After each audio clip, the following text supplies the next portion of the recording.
how you guys are feeling about this situation.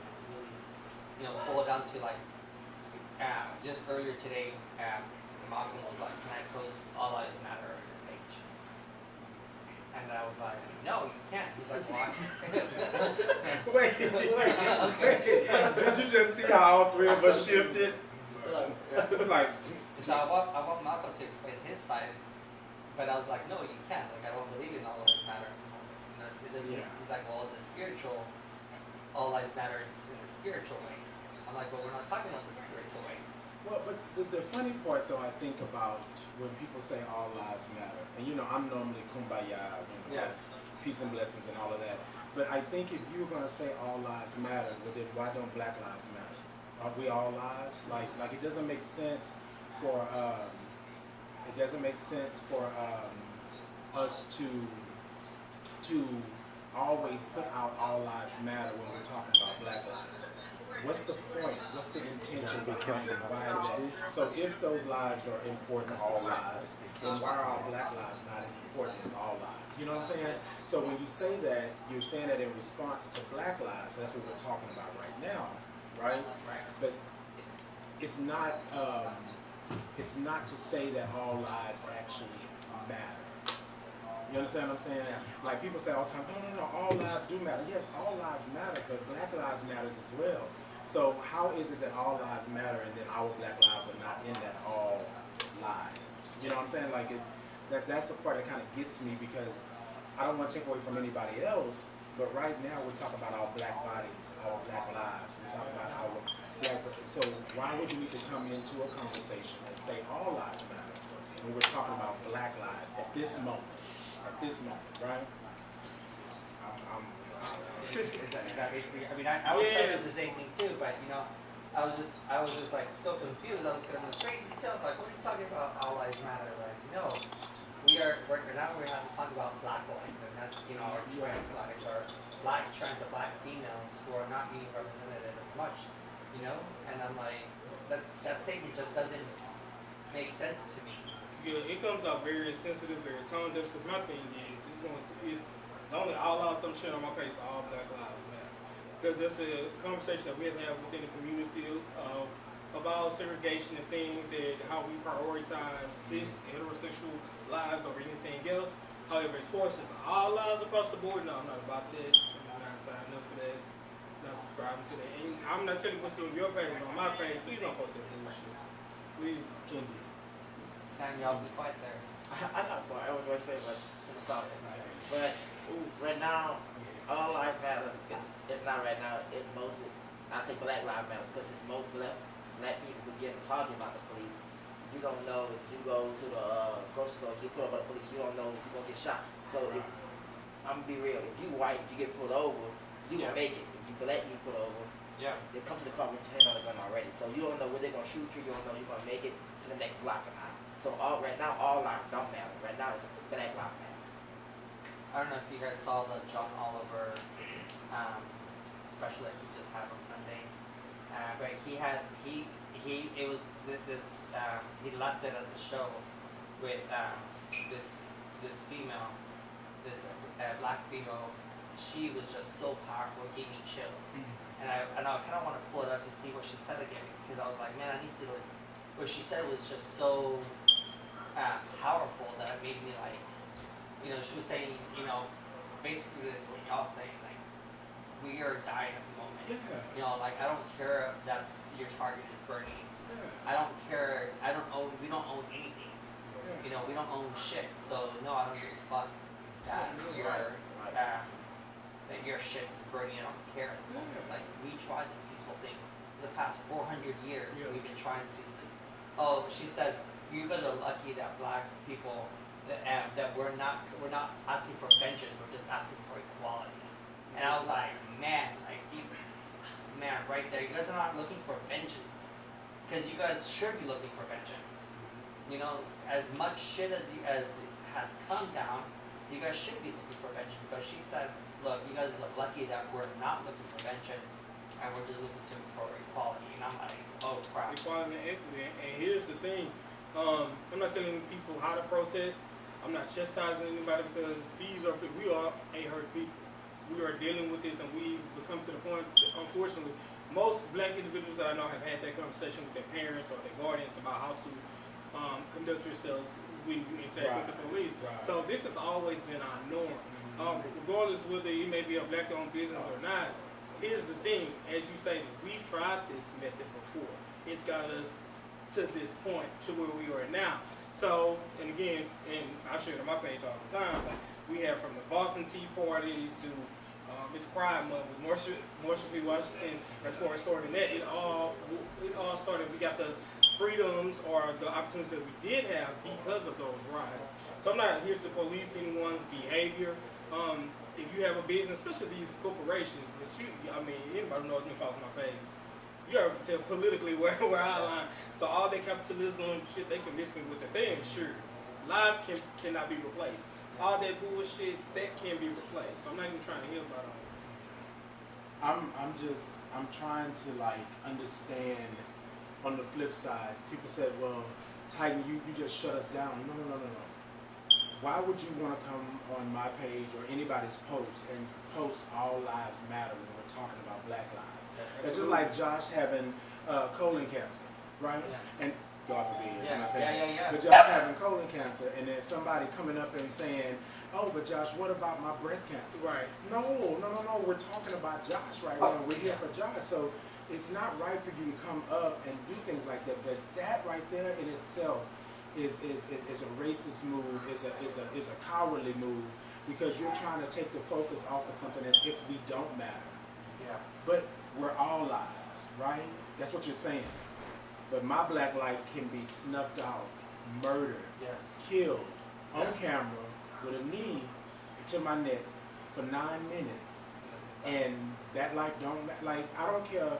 And they're saying, well, no, you don't know what he did. I don't care what he did before I did.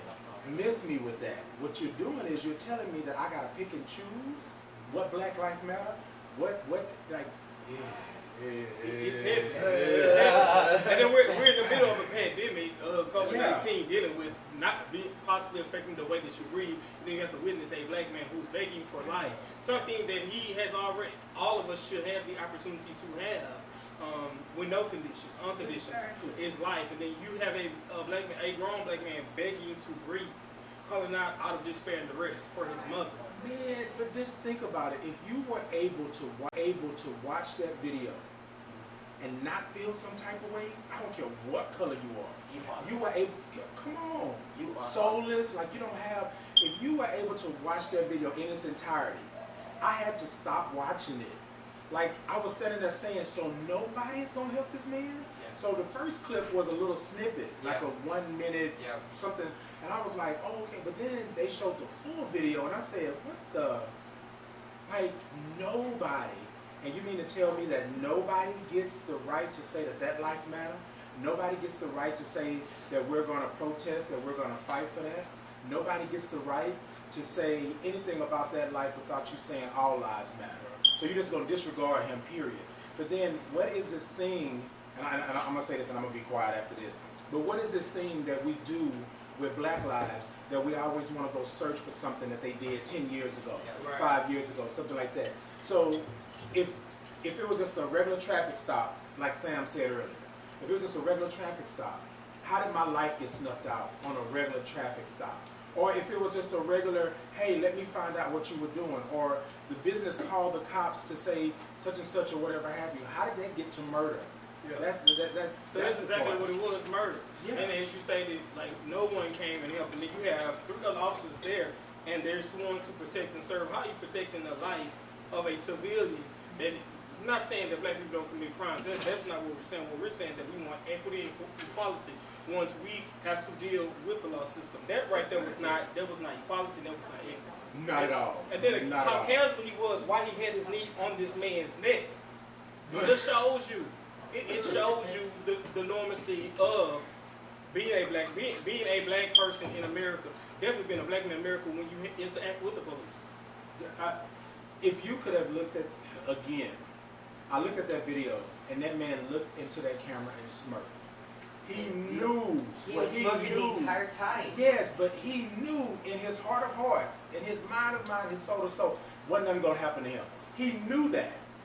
But then that's what we were fighting for. That's what we protesting about. That's what we were out there doing, because that man knew, the way he looked in that camera, he knew we wasn't gonna do. He knew nothing was gonna happen to him. Right. If anything, he gonna get a little slap on the hand, and he was gonna be good. And he was gonna be good. Because he already knew he's not gonna be punished as the way as I'm gonna be punished. Exactly. So he knew he gonna get away. And the way he laughed in that video was heartless. Man. That means he don't have no heart at all. Man, look, I'm telling you, like, I don't know anybody that did not touch, that did not, like, take you out. For a whole week, I was weeping. Like, this man, like, you've never seen nothing like this happen before. And then on the flip side, somebody say, oh, well, you know what, this is a good thing. Yes, it is, because you've never seen a movement like this either in our lifetimes, right? Maybe our grandparents or great-grandparents maybe saw something like that. But you've never seen nothing like this. We mobilized. Like, everybody mobilized. Because to look at that video, it was heartless. And right now I'm even talking about it, I'm like, God dang. Like, there's no reason why something like that should have ever happened. But that's because of the systematic racism that's been handed down. Our lives don't matter. They do not matter. So if you're going to say all lives matter, I'm going to go back to that. If you're going to say all lives matter, then we're in that as well. So black lives do matter. And they should be accordingly. But don't come to my page. Don't come to my face. Don't come in 6 feet, social distancing. Keep yourself where you at. Because I cannot be. And then what gets me is that once we start to react, once we start to do, once we start to mobilize and move, then you want to tell us how we should. So now you want to tell us to calm down and be quiet. But you didn't tell that man to calm down and be quiet and get off his neck. You didn't tell him that. You know what I'm saying? But then you had cops standing around threatening everybody around if they tried to help the man. Yeah, right. So then... And that man sat there and cried out to his mom. Yeah. But first I saw a video, I thought it was just like, I thought it was just one cop, but it was another video, and all the cops right there.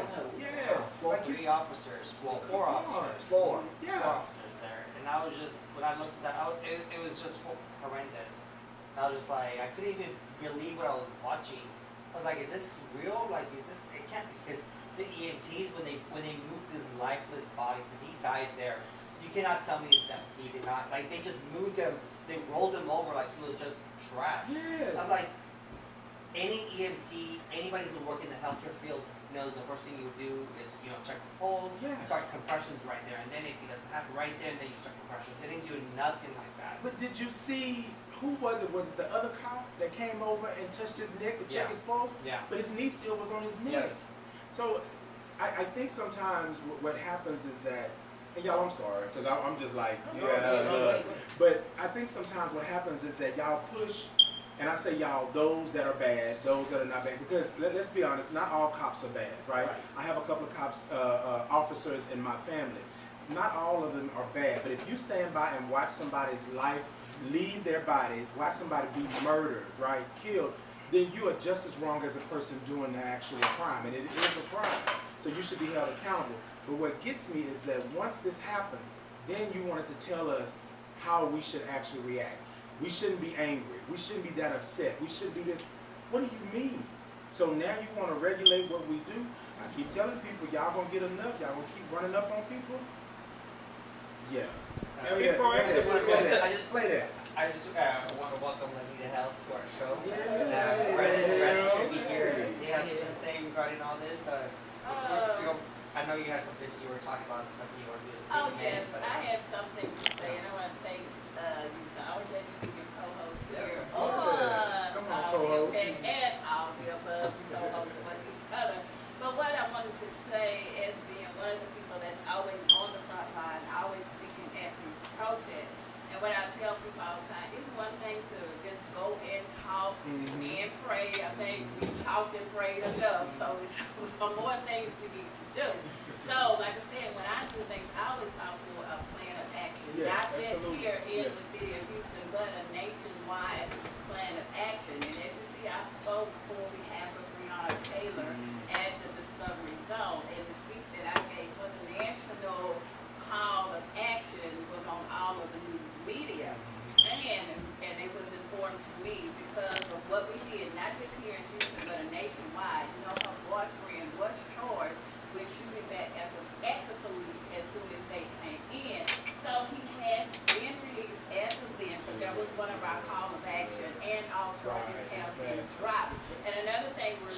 it shouldn't have never been from the beginning. And the second thing we call for is the body cam. You know, it must be on at all times. We don't want to hear excuses that, oh, I failed and it turned off, or I forgot to turn it off. That's unacceptable. And this next thing we are calling to action is this, what is it? No, not warrants. That's one of the things I put on my note. I don't know what happened to it, but anyway, that's it. No, not warrants. So since then, we have called for all of those police officers to be charged. So I was also informed that they have reopened this case and they're bringing forth this. Now, that's what I tell people. When we do this, it's one thing for us to sit here at this table and talk, but we do need a call to action. And what I have done, and I wasn't participating on this, so many foundations and different people had called and wanted to donate money. So that's when I formed this organization, Justice for All. So that means justice for everyone, and that's the first thing we're going to do. I have a black son, I have a black husband, I have black nieces and nephews in my family. Who said, but yeah, and who says that Josh in the family, you just lighter than us, but anyway. You just lighter than us, Josh. And what I was saying was, that's how that was formed. And the first thing that's formed, and I said, maybe y'all may have saw the large post that I put out, we're giving away free Mack sanitizers and gloves to 200 churches and nonprofits. So that's the main thing I want to make sure. If any of y'all know any nonprofits or churches that may need masks, gloves, or whatever, please let me know, because I have 200 sets or more to give away just to 200 churches. So you can contact me. Everybody know me as Lady Hale. My phone number is 832-417-1696, or you can go to my email, justiceforall1608@gmail.com. Leave me the contact person's name, the organization, and the address, and a phone number. Because you know what happens when these big companies come and they say, okay, I'm going to give you a big donation and I'm going to do this. They want to make sure that I don't meet what I'm saying. So that's why I'm charging and asking everybody to support this. So as soon as this shipment comes in, the 200 organizations and churches will be filled within that 1 week or more. But so far, everybody's been supportive. That's another thing that's on my agenda. For us as black people, we do not support each other the way we should. If I know someone that's in my community that's selling hair, why would I want to go to another race of people who won't give anything back to my community, who will not support my community, who will take their money and put in their community or send it back home? So that's one of the other things that we need to support each other, not backbite each other, not tear each other down. Because if you're doing something type, what's so hard for me to just share your information? It's not charging me anything. All I do is hit the share button and let everybody know, hey, we all need to come out and support Titan, because today he's having an event, you know. And if I know you're having an event, I will not plan an event at the same time on the date that you are having it. So everybody can't be at one place at the same time. That's why we all work together. We will have a plan. We will have a calendar. So I know on the 14th, Titan is having something. So everybody, we want to support Titan on the 14th. So if I did have something on the 14th, I will remove my date and put it back and go ahead and make sure that we all come and support you, because in the bottom it's all about the numbers and everything. So when money or foundation, anything come in, we want to make sure we trickle that money down to our own people in our community, so that money will go back to our families and our children. And that's why we need to have economic generations right here in our own communities. You know what I'm saying? We will take our money and go spend it in other communities, and as soon as we get the money, my money is gone. But what have I done to my community? I was a previous school teacher, and in the school, in the urban community, there's books for all our children to have at the table. Like we were sitting at this table, it could be 6 of us. We would only have one book for the whole table. That's unheard of. In River Oaks, they don't do that. We do not have laptops. We do not have a smart boards, computers, technologies for our children. I want our children to have the same exact rights as they do in the affluent neighborhood. Just because our children stay in a privately stricken area, that don't mean I'm going to set you up for pipelines to prison. I am not going to set you up not having the economic factors that you need to have. So that's what mine is going for, is justice for all. So I just need all of y'all support. Give me all the names and phone numbers of the organization so I can get this big shipment out and show them that we as a people can work together. Come on. You gotta, Thank y'all so much. Justice for all. she gotta come in. She gotta come in and Well, lay it I didn't down. expect it, but like I said, till they kept putting me on the news media foundation and people were coming, well, we need to give you this amount of money.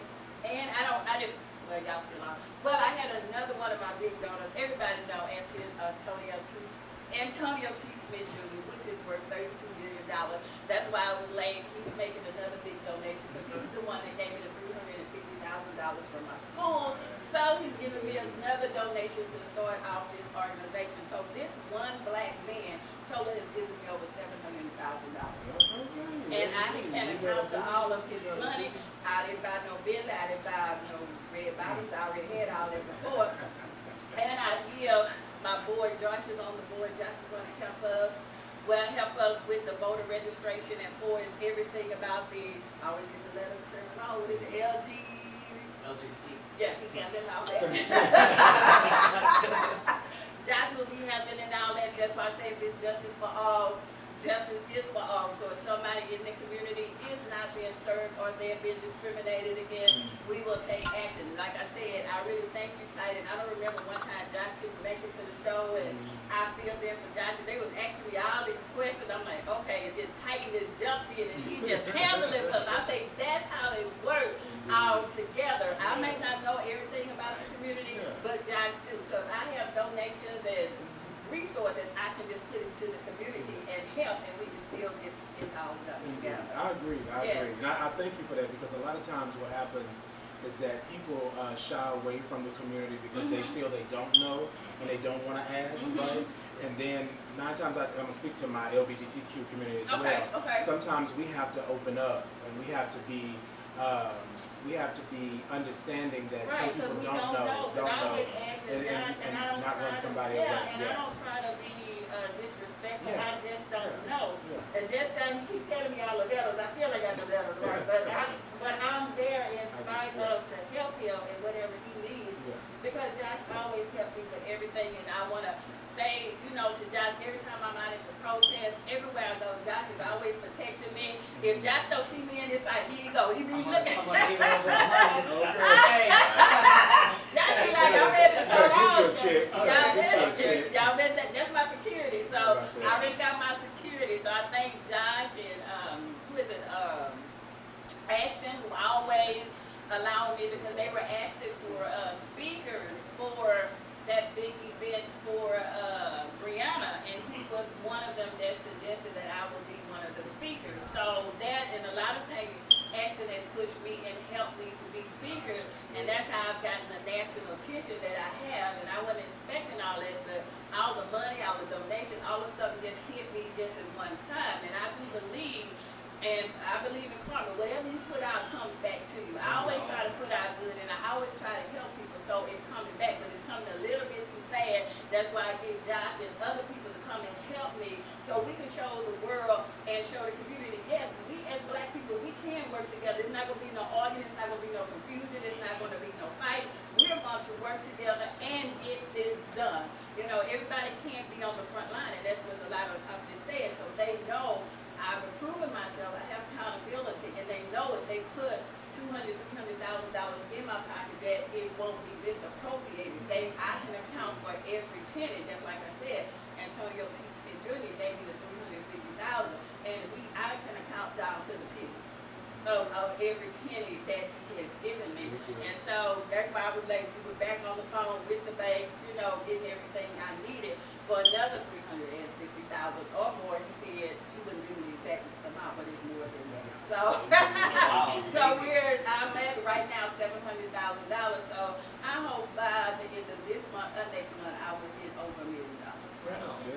And that's to share with everybody at this table. It's just not for me. I'm the type of person that Josh is about for that. If I have, whatever I have is for the community. It's not for me to go buy a building, a new house. This is for my community, my children, because they are passed over so many times.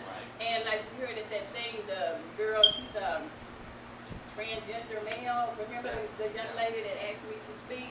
And I just was, all her life, her mother, and she's afraid that if she go out, will she return back home? That child should feel like, I thought she was 21, 22, and we had a long conversation. That's someone's child. She should not have to feel that because of who she is and the color of her skin that she may not make it home. That is not right. So we will be standing for her, and she will be making, well, she's a transgender, so male, female, I don't know, anyway. We'll work it out. I don't know. She told me she was a Exactly. transgender male, right? Yes. So how do I? She was a female to male. So. Oh, so but- it's he, so it's pronouns he, him, his. Yes. Right. Oh, okay. But listen. All right, I know her name. I will be working It's with a her. learning process. That's all it is. Yes, She know I love her, and she Yeah, know yeah. that I'm not going to berate her. Anytime I'm out speaking, Right. she's welcome to stand right there on the side of me. I have no, I would not be embarrassed or whatever. I might embarrass myself not knowing what to say. But, and then to piggyback on what Sam, I think you said when he called out for his mom. I think when he called out for his mom, he summons all of us who were moms. I have a black son, so when he called for his mom, he called for me. He called for all of us because he knows, and just like if y'all have any kids, if one of your kids is going to call for you, you're going to be there. Even though his mom was in heaven, he knew in his heart, mom was coming to get him.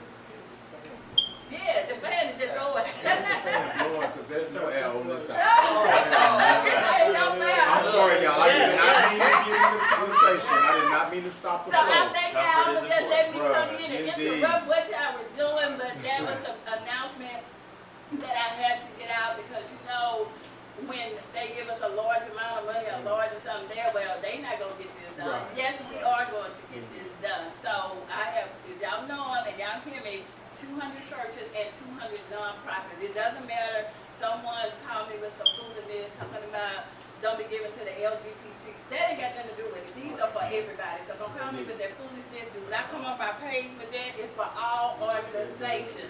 So I'm gonna stop that right now. Don't call me with this foolishness. No, thank you. I'm glad you said that because as we spoke on earlier, like we have something within the community that we're listening to all Black Lives Matter because unfortunately some people feel as though that's only for cisgender heterosexual individuals and that's not the thing.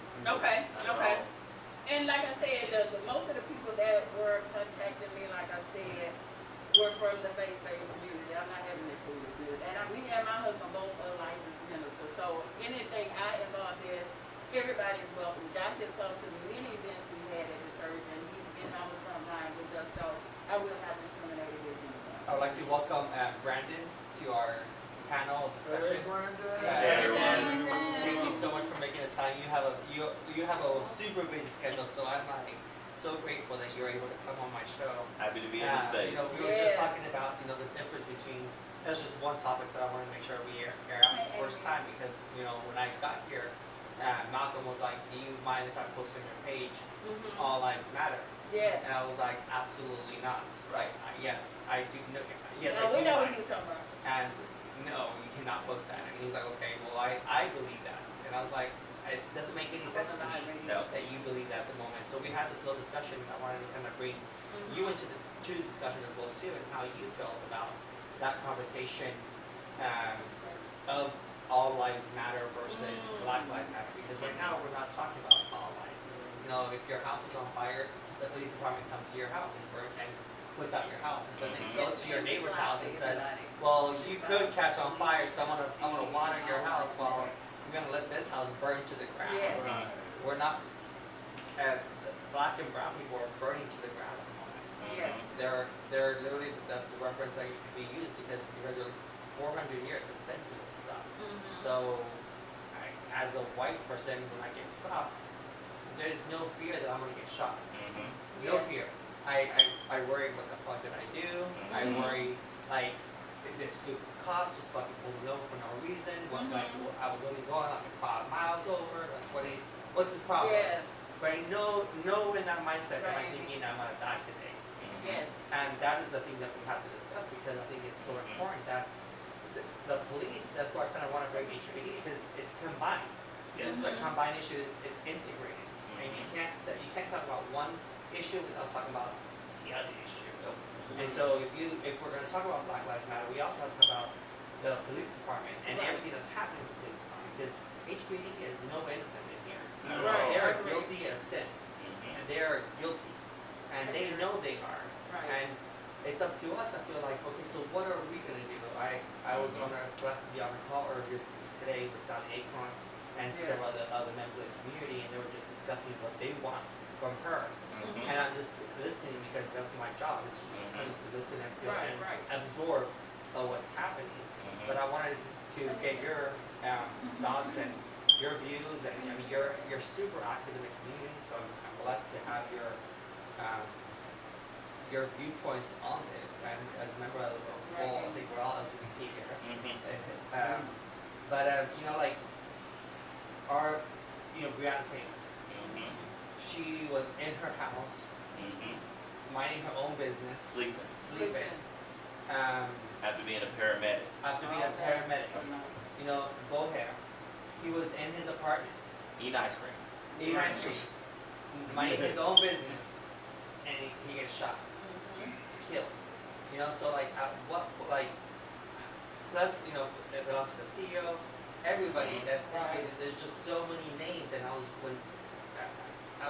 there was a protest going on, and they were, you know, had a moment of silence for everybody. They rang the bell for everybody, and the bell just kept on ringing. Yes. It just kept on ringing, and I'm having chills just even talking about it. But I was having even chills listening to it. Just every name, say his name, you know, or say their name. And they were just saying, like, it went on for like 5 minutes. And these are just the names that we know. Right. We have to keep in mind that we don't have a full accounting of all the names that have happened from the beginning. Because I tell people, you got to think about this in a certain sense from a historical standpoint. Yes. When we came to this country, we didn't come to this country as equals. True. We came to this country as slaves, viewed as property. And they didn't even want to give us that. So then when you turn around and you're saying, oh, now these individuals are 3/5 of a person, you still are not recognizing their humanity. And then when we finally get recognized as humans, you still don't want to give us the right to vote. Then you don't want to give equal access to our resources, even though we're the ones who generated the wealth. We're the ones who generated the resources that this country has been built on, which is why we keep demanding for reparations, because you got a bill that is due. Long due, and you need to pay us what we are worth, but yet we still see that our schools are not funded in the same way, that economic justice is not done in the same way, because why is it harder for us to own homes? Why is it harder for us to own businesses? All these things trickle back to the beginning. And so when I tell people that this is a systemic problem, meaning that this has to be done on multiple levels, it can't just be the police only. And we also have to even think about, how did the police start out? Police did not necessarily start out by protecting humans. They started out by protecting property.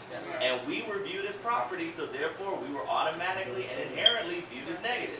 And that has been perpetuated the entire time that the police system has been in, even when you add Black and brown people to be police officers. Everyone seems to think, oh, if you do that, you're solving the problem. But I'm like, you're still teaching the culture to them that they view their own Black person as being negative, their own Black person as being harmful, and therefore their own Black person being worthy to being devalued and therefore criminalized. So this is all connected. What we are seeing, and that's why I find it interesting that it's happening in 2020, is we all know 2020 is about vision. And so the vision of what this country is and has been is finally coming clear. And we're finally saying we are tired of this vision of Black people and our devaluation being consistent. And that's why we're just saying, look, we gave you quiet.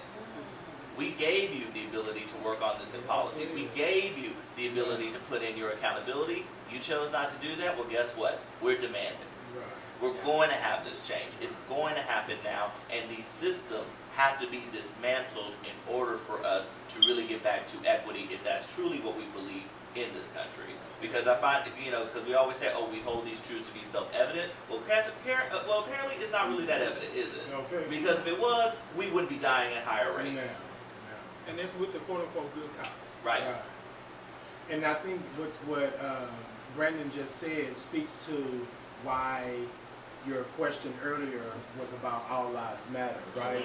We're not trying to come at anybody's neck for All Lives Matter, but what he just said, if you think about it, if all lives matter, then why is it a problem when our Black lives matter? I still don't get that. But when you come in and you say all lives matter, you take away from what's going on right now, Correct. right?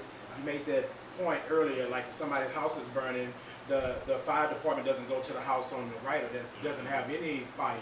It goes to the one that's on fire. So, Right. but why would somebody feel the need to say all lives matter when it's Black lives that had the knee on the neck Exactly. that was murdered in the street? That's what you don't want to take away from you. So I don't say to anybody that you can't believe that all lives matter, because they do. But in this moment and in this time, all Black lives matter, and it's Black lives, Right. not white, not any. Right now, it's Black lives. And I tell people, you can't say that until all Black lives matter. You Catch can't that say point. all lives matter Catch that until point. all Black lives matter. Catch And when that we point. say all Black lives, All we lives. mean all Black lives. Yes. Lesbian, gay, Yes. bisexual, Trans. transgender, Yes. all of the pluses. Yes. Until we all matter, you will never be able to say that all lives matter. So don't give me that shit. If I can cuss. But no, I got a funny story for y'all, because this literally happened to me in an airport, and it's hilarious to me. So I have this shirt that says I'm rooting for everybody Black. Shout out to Issa Rae for helping to amplify that. But I was wearing my T-shirt in an airport. Literally, I'm waiting to get off of the airport, and a white man felt the need to tell me I'm rooting for everybody human, to dismiss what I had on my shirt.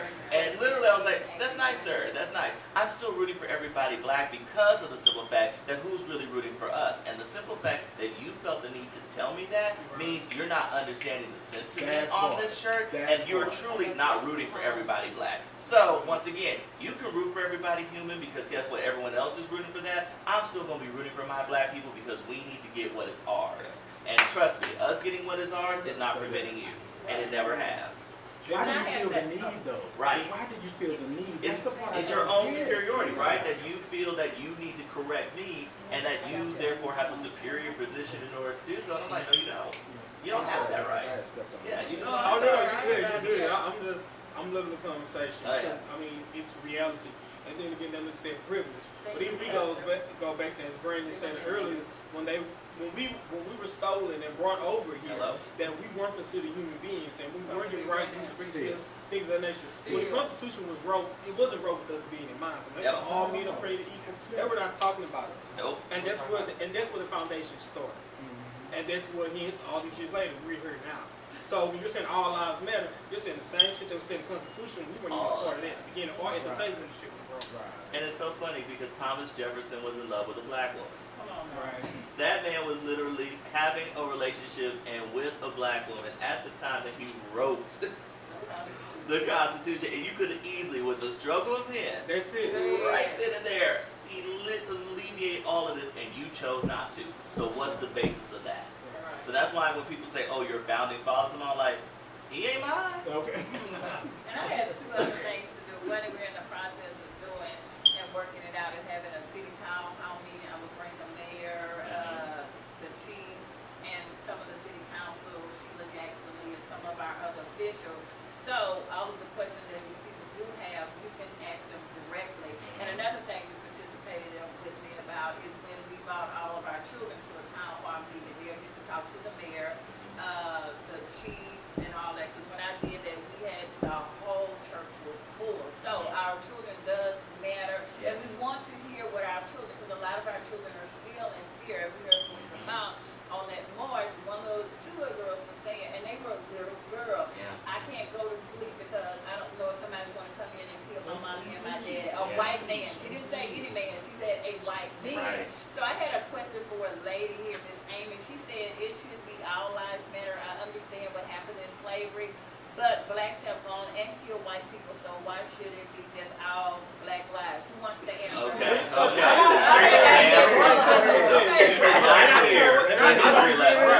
You got an F in history.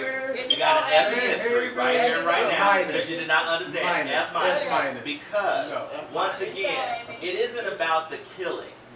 Because if that were true, let's be very honest. The scale ain't equal, okay? In terms of how many black people have been killed by how many white people. Let's be very clear about that, that the scale is not equal. Second of all, you cannot say that, oh, because of the killing, that therefore negates what we are saying. Right. What we are saying is that the system of this country, the government, the education system, the economic system, all of those systems devalue black lives. Period. Inherently. By the way that we're treated, by the way that we're being blocked from access, by the way that we have to do 10 times, that whole mantra that we all got growing up. Yes. Now why is it that we got to do 10 times in order to get half of what you got?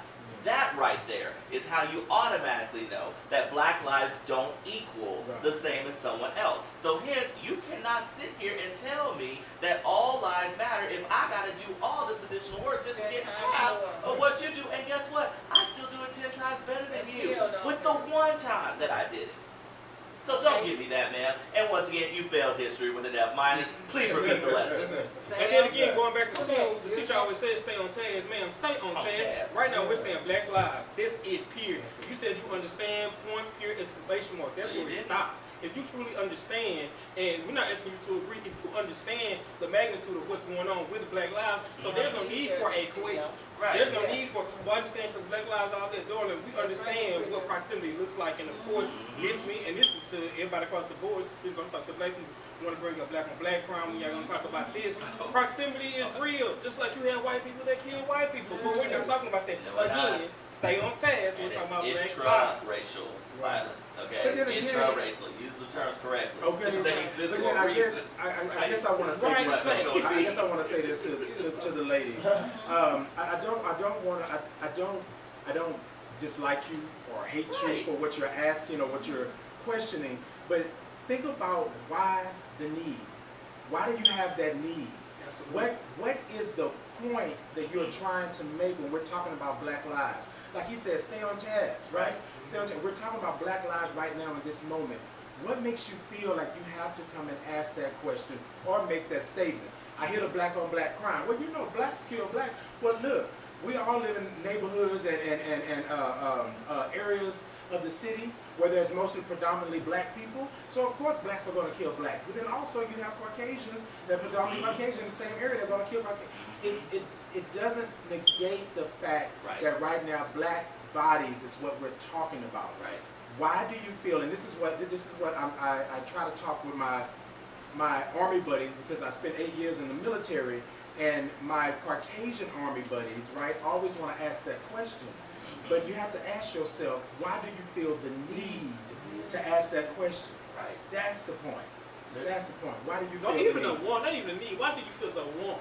Because you don't need to know. You want to know that you want to change the narrative. There's You don't something in actively you. want to change the narrative. For whatever reason, ask yourself the simple question, why do I feel as though Okay, that by here's saying, our response to all of you. I have black people in my family, so I'm not racist. Likewise. The system There you is go. shit There you all go. the time. But this has all kicked off because of George Floyd. Also, sweetheart, I don't give a shit about history. I don't want to learn that at school. And I that's will why. believe that I want. And I will that is believe where- what I want to believe. I don't give a shit what Well, color. then And why that's ask why- the question? and that's Then why- why ask the question? Right. Blacks will kill blacks, white will kill white, and black. I asked it and made a statement because it kicked off since George Floyd. This is why I've said what I said. I haven't been rude, but I no, will yes you defend have. You myself. just start cursing. You start See, cursing but at see, them. this is the problem I think we have with that. You started off doing that. You already knew what was going to come back. You already knew that.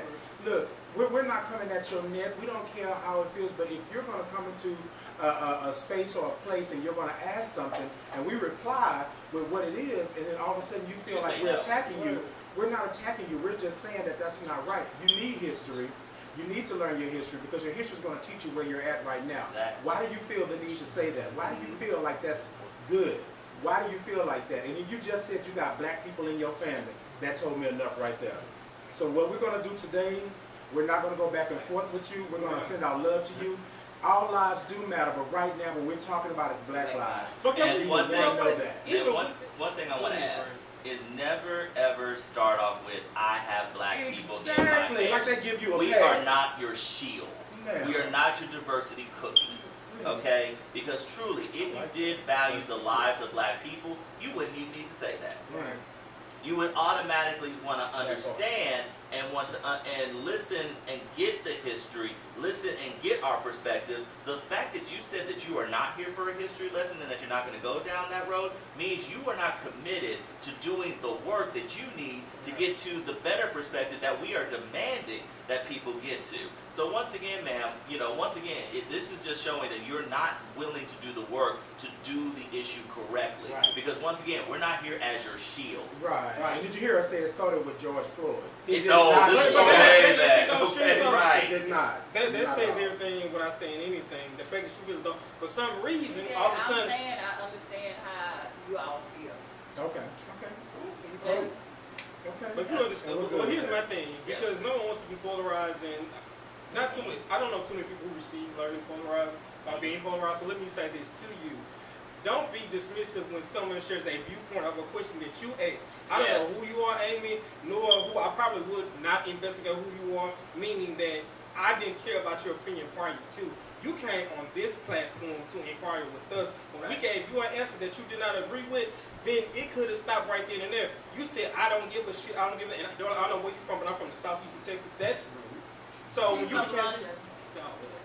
okay. So next question, because here's my thing, 'cause I had an Right. issue going back and forth with black people who are not African Americans saying what we need to do. Listen, this is an American issue, predominantly dealing with black American lives. Like we have this issue specifically pertaining to us. You can't understand. I can't force you to understand empathy of the situation or sympathy of it. So what all I can do is to get you to research. If you don't agree with it, then you don't agree with it. But please, again, don't come over here trying to dictate what goes on in America when you don't live this life. I don't know what's going over there in London besides them taking it in the UK, put it down. I don't know when y'all eat tea and crumpets, nor do I care. You came on this platform full of Americans, black Americans at that, within the ally trying to push whatever narrative you is. Sonny, if you're asking a question, sit there, learn, relax. But And if not, let's also be honest. Anti-blackness is a worldwide problem. absolutely. That part. Anti-blackness That is a part. worldwide problem. It does very much exist in America, but we're dealing with the contextual issues that happen here in America. It is going to be very, very different in London. It's going to be very, very different in Africa. It's going to be very, very different all over the world. But we have a fundamental problem as a world So the of consensus not is, valuing yes, black people. yes, And the yes. way to address it is once again going to be based off of the context of your particular situation. Apartheid in South Africa, very, very different system than it is in the United States. So therefore, those who are on the ground in South Africa and who have that history, who have that background, who are there living that experience, they're the ones you need to take your lead and cue from as to how to address it.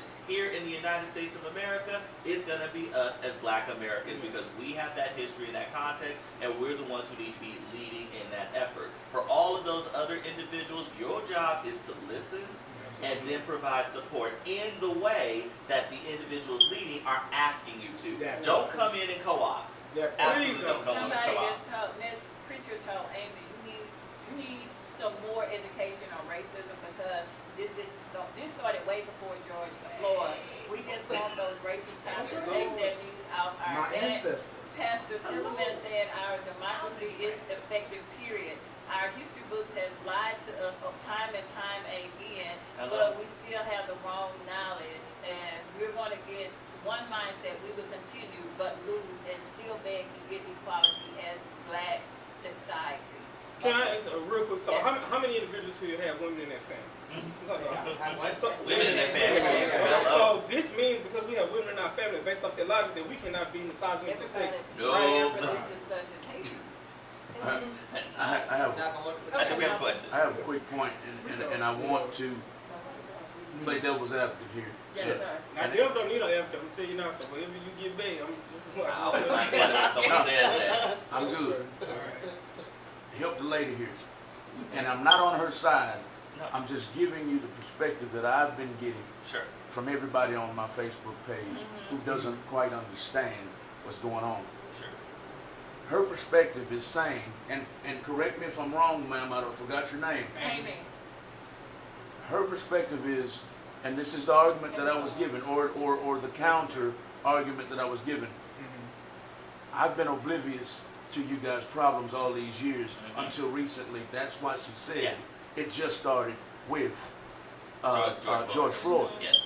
Because they have been oblivious, Mhm. according to them, that these problems have been happening.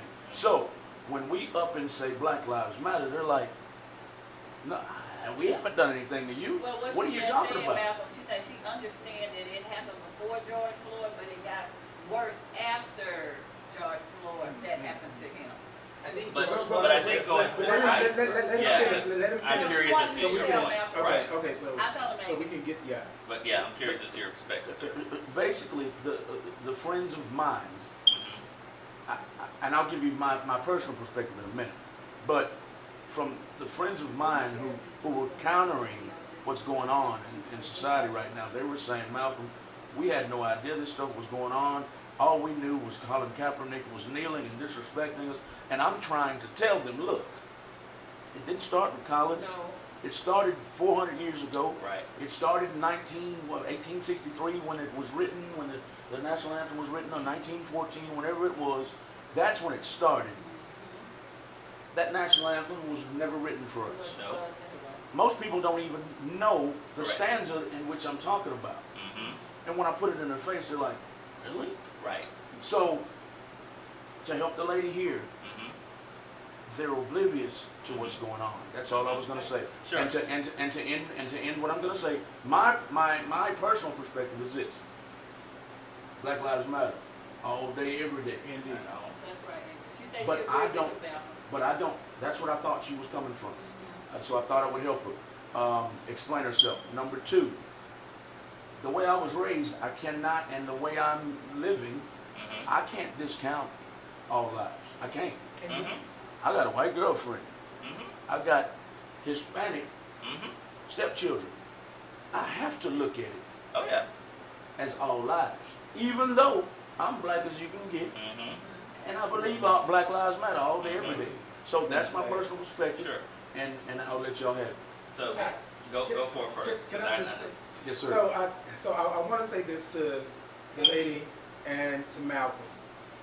We're not negating the fact Right. that all lives matter, but Correct. No, I still ask this question. I don't think that it was they are oblivious. I don't think that we're in 2020. Correct. There is no way that you can be on this earth and be over the age of 5, Correct. right, and not know that racism exists. I'm not coming at your neck or her neck or anybody's neck, but there's time out for that. We gotta quit making excuses for people saying, "Oh, so you oblivious to the fact that something didn't happen before George Floyd? What was Colin kneeling for? Right. What was he kneeling for? It Because- wasn't the flag. You because- knew it wasn't the flag."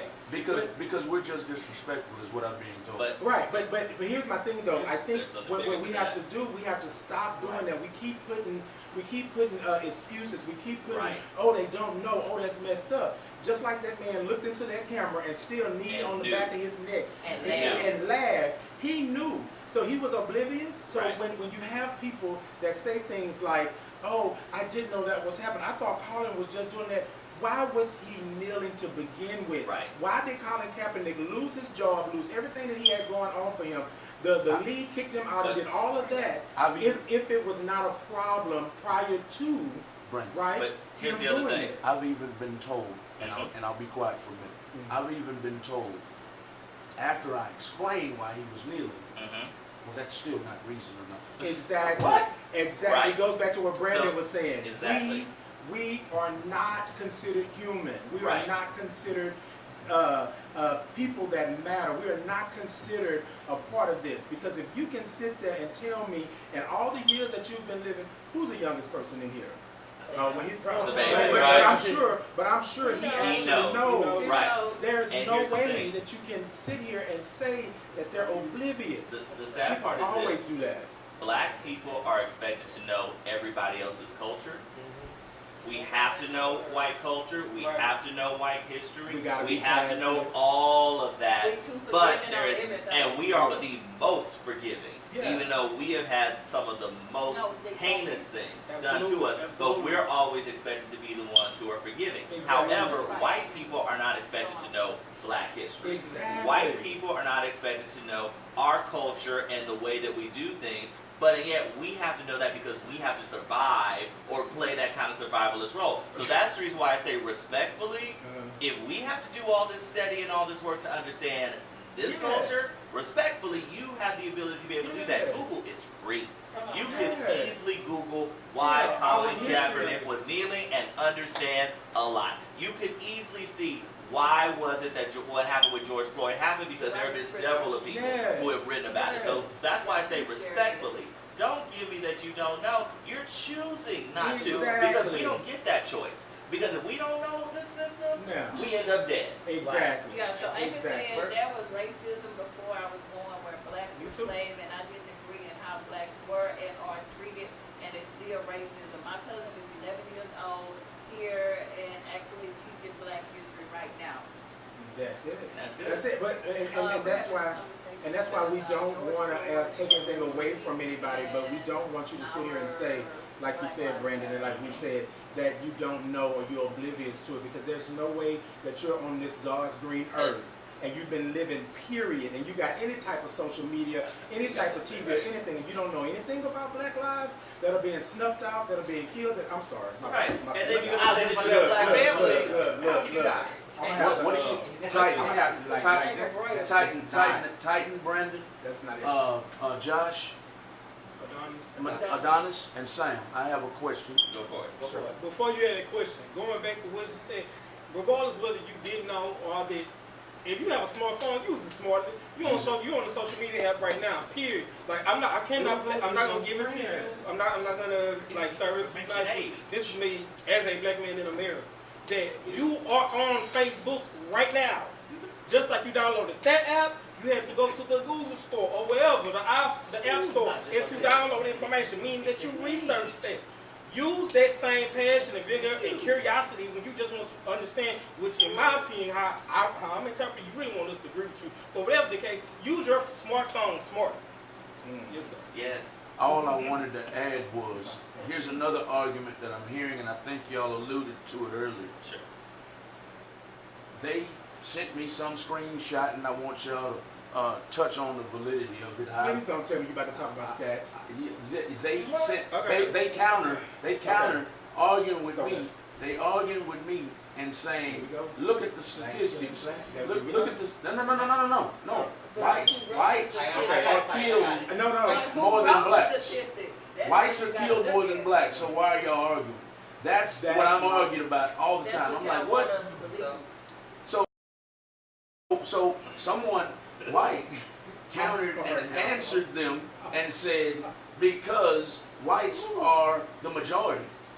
That's why they said whites get killed more. Is that true? No, it's not even true. It's not? No. So I say this because this is a conversation that a lot of people have. Yes. And so really, 60% are white people. And out of 60%, 17% are killed by police officers. Okay? Out of 60%. Out of 60% Of the population. out of the population, out of the whole population, and we're talking about millions here. Right. So 60% of the whole population of the United States are white. And out of that 60%, 17 are killed by police officers. Correct. Now, Of course. black people are 13%. Right. 13%, and they're killed at 43%. Thank you. Thank you. By sheer proportion. Thank That's you. why. By So sheer you're talking- proportion. See, I don't know them stats to argue. So Right. that's what I'm trying to tell you right now. I say this because this is like the argument that I face all the time, and I'm just like, no, boo.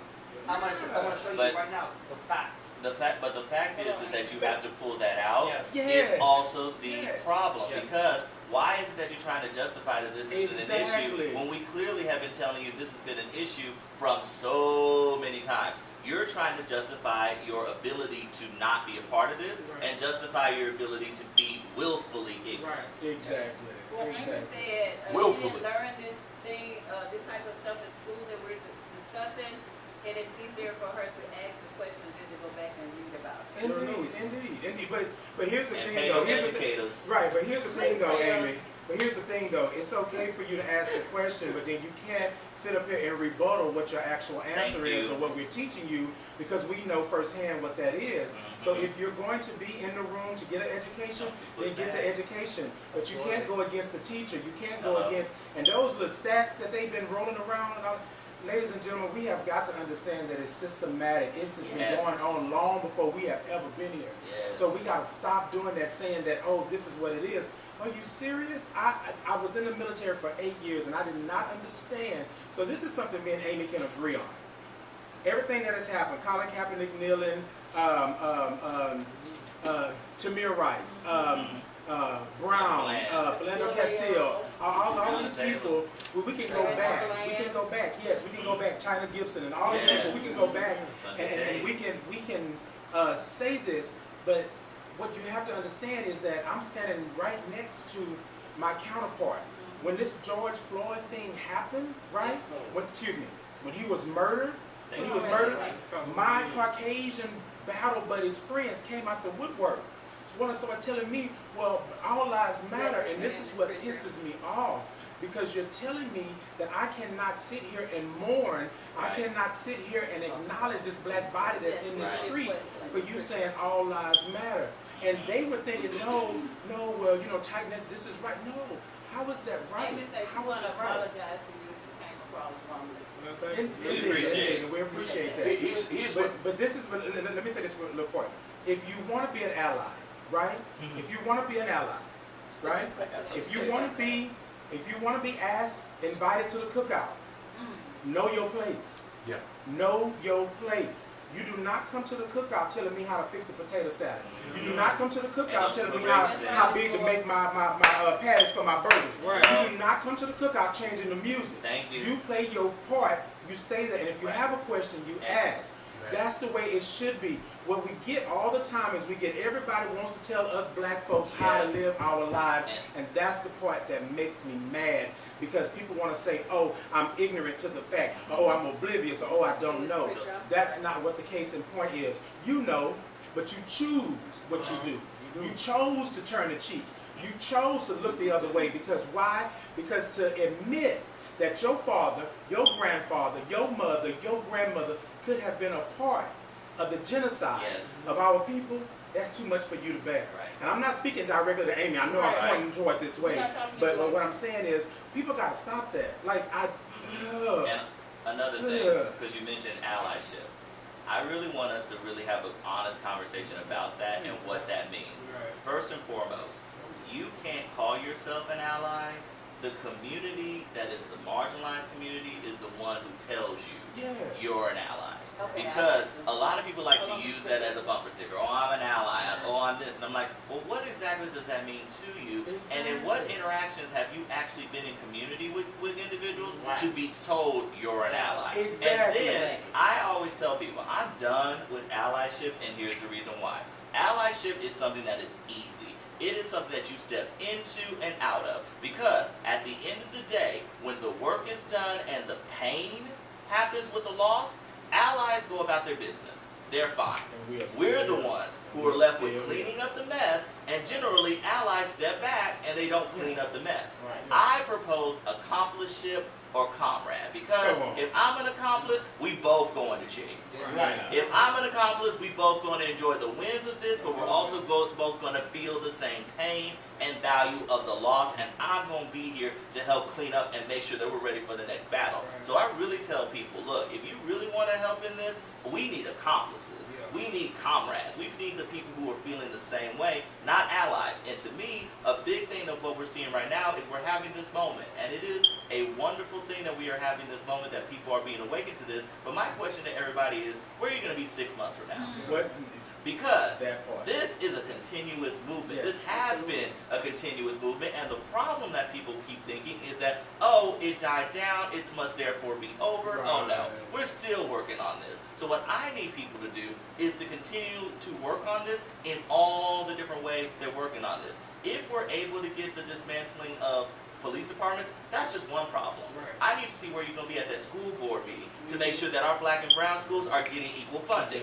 I need to know where you're going to be at the bank, making sure that those requirements for us to get home ownership loans, us getting our business loans, that's also being dismantled. Those are going to be things that are going to be continuous in this process, and there are ways for you to do that. Even, let's get a little easier.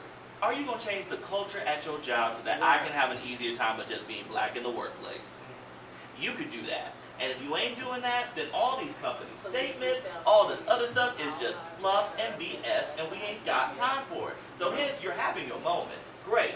Now I need to know what you're going to do with it, and you got to be in this from jump and all the way. It just can't be an end right now. Ms. Pritchard say, do you think it should be intent to kill instead of second-degree murder, the way he was enjoying himself Yes. killing It should be himself? first degree, in my honest opinion. The fact that you have to remember, they started off with giving him a third-degree murder charge. It was only because of pressure that they then elevated it to second. But in honesty, given what we saw on that video, and that man knew what he was doing, that meant to me, you had intent. Now it's first. Now it's fully first. But also, what is going to be interesting is what they did with the other cops. The other cops got accessory charges, which I think is the appropriate thing. However, it still gives a little bit of an out. Yeah. For me, it's like, come on, 4 of y'all around. Y'all could have done something. He just started for 4 days. I think he still should have said something because right is right. Even on 4 days, you should have do that. If you're there to protect and serve, you are there to protect and serve. You better say that. Who was being You served? went through it, right? Who were they protecting? Who were they protecting?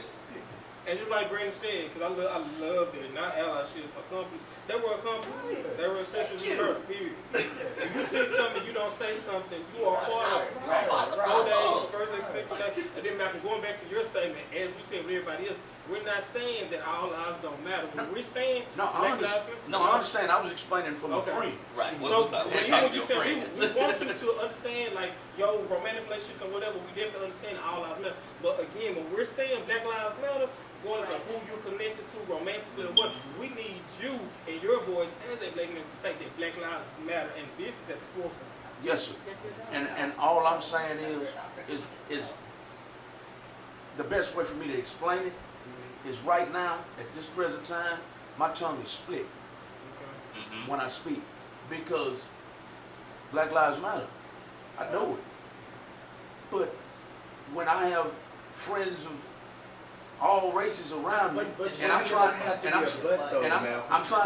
draw them all in. Yeah. If I alienate them, they won't join forces with us. Wait, you're gonna alienate them by saying all Black Lives Matter? I got it. Like that's the part I was just talking about, and I don't want to come across like I'm coming at you, Malcolm. But what I'm saying is, every time somebody says that Black Lives Matter, but Black Lives Matter, but it's always that. So that takes away from my Black life even mattering, Right. because you said but. There's no but. I don't want to alienate my friends and things like that. Yes. However, if I have to walk on eggshells, if I got to Thank you. tiptoe around the bush, those are not my true friends, because Right. they should be standing beside me saying, yes, Black Lives Matter, Right. regardless of what you are. Go to my page. I don't walk on eggshells. Oh, I know you No, don't. no, But no, what we're no, saying what is I'm that saying- this is a common thing that we Yes, constantly when keep you- hearing. when you- Because I get so sick when someone says, "Well, your message is not being attracted to other people." And I'm like, "Sweetie, it ain't I don't supposed have to be." time for that. And if I that don't- is look, if you're look, waiting to be that's your catered problem. to, That's not that is mine. on you. I don't need you Yeah. joining this if you are not going to be about it. So hence, you need to accept what people are telling you rather than trying to critique it. Make it fit you, Exactly. because then that means Throwing you're not listening stats to the and doing all that kind of stuff. central issue, because you are contributing to the devaluation of black people That because you're man was devaluating murdered. my black voice. That man was murdered. And you Okay. don't have, You're gonna and give they me a didn't have butt. any problem months back, and I'm not trying That's to right. be insensitive. They had no problem when that Black life ended, when they did with Kobe Bryant. But they Hello? have any problem mourning because he lost his life. Yeah. Hello? Yeah. We are mourning. We are addressing a situation brought on by the police force. A black man, another black man, who wasn't there for your entertainment, because whenever it's there to be fetishized or entertainment, Yes. y'all have no issues saying that Black Lives Matter We want or us to walk showing the all remorse. We're asking for that same remorse. Yeah. If that's the case, and you have to, for whatever reason, paint the individual as being your favorite basketball player, football player, put it in that light. But at the end of the day, the life is still lost.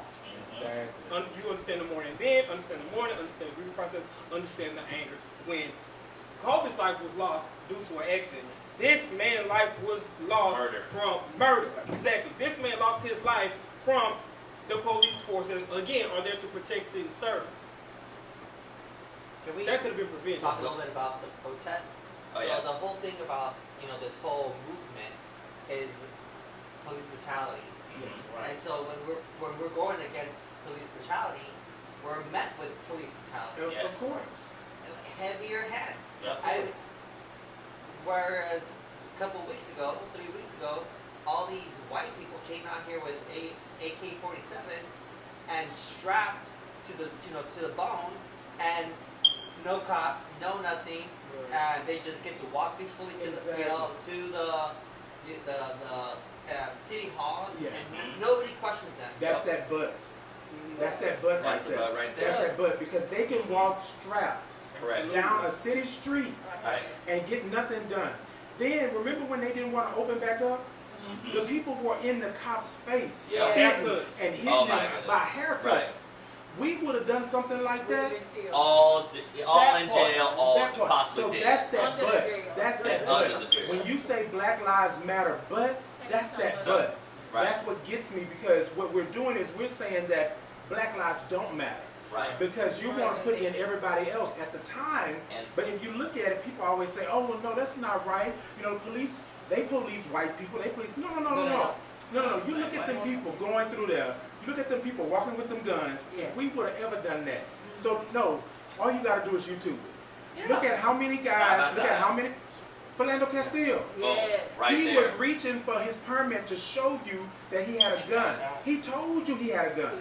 He told you he had a gun. You still shot him in the car with his girlfriend and his daughter.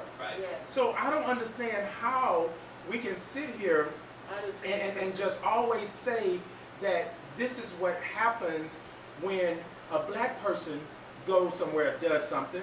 So you say we can carry. We got a license to carry.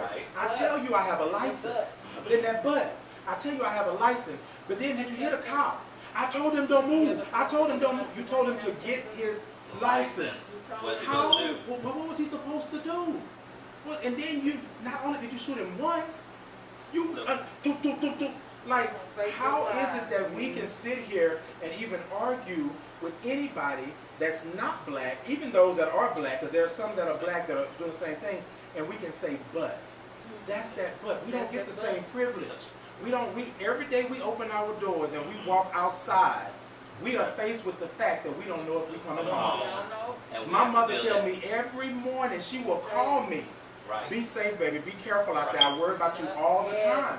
Why is it that a black mother have to worry about her child 10 times more than a white mother ever did? And then that has trickle-down effects in terms of our health. Yes. Why is it that black lives and our life expectancy is a lot lower? Do you not think that the stress of being in existence in this country contributes to that? Also to the health disparities that we also face. Look at all the experiments they've done on us. Exactly, and it's continuous. But man, going to the protest, because I experienced this yesterday when I did a protest in Pasadena. Literally when we got there, the police were there to be in solidarity, but they also had officers who showed up automatically in riot gear. So I'm like, you started the escalation. Before people even got here, being in riot gear. So what do you expect people to do if they see that you are coming across with an aggressive posture? They're of course going to meet you with that same level of aggression, just because we want this to be on an equal playing field in this interaction. So that's why I keep telling that the police have a huge hand in this. It's because of the way they come into the situation. You came into this situation already saying, oh, you black, you dangerous. You came into the situation already being disrespectful with your language, and how do you expect me to respond to you? Because clearly, if you being aggressive with me, that means you, in order for you to understand me, I have to meet you with the same aggression. So here's the reason for why I'm like, you can't keep blaming us for the way that we interact in situations if you come into it automatically negative and automatically thinking that I'm going to be dangerous. So the police need to own their own role in this. That's the thing. I'm gonna say this because when I was at the protest, the day Black Lives Matter had their protest. After Black Lives Matter, after people walking the streets, police. I saw police cut the cameras off. They cut the cameras off. I saw police officers push young kids on the ground, to get on the ground, and tell them you resist, and then they zip tie them and take them to the police car. And that boy did nothing. So now you're harassing us because we're in the street because you don't want to be there. And then you stand in line with Tom ready to hit us with it. But when that white dude who stand in front of you, you didn't do nothing to him. All pretty faces. But when Josh, who stand in front of you, who's black, you grab him by the shirt and say he resisting. Right. How he resisting when you tell him he detained or nothing? And just like the And the man police that chief- went into that church and killed all those people at that Methodist church, they stopped and got him something at Burger King. Now, if that would have been me, I would have been killed on the spot. Right. That man got a Whopper. Burger King.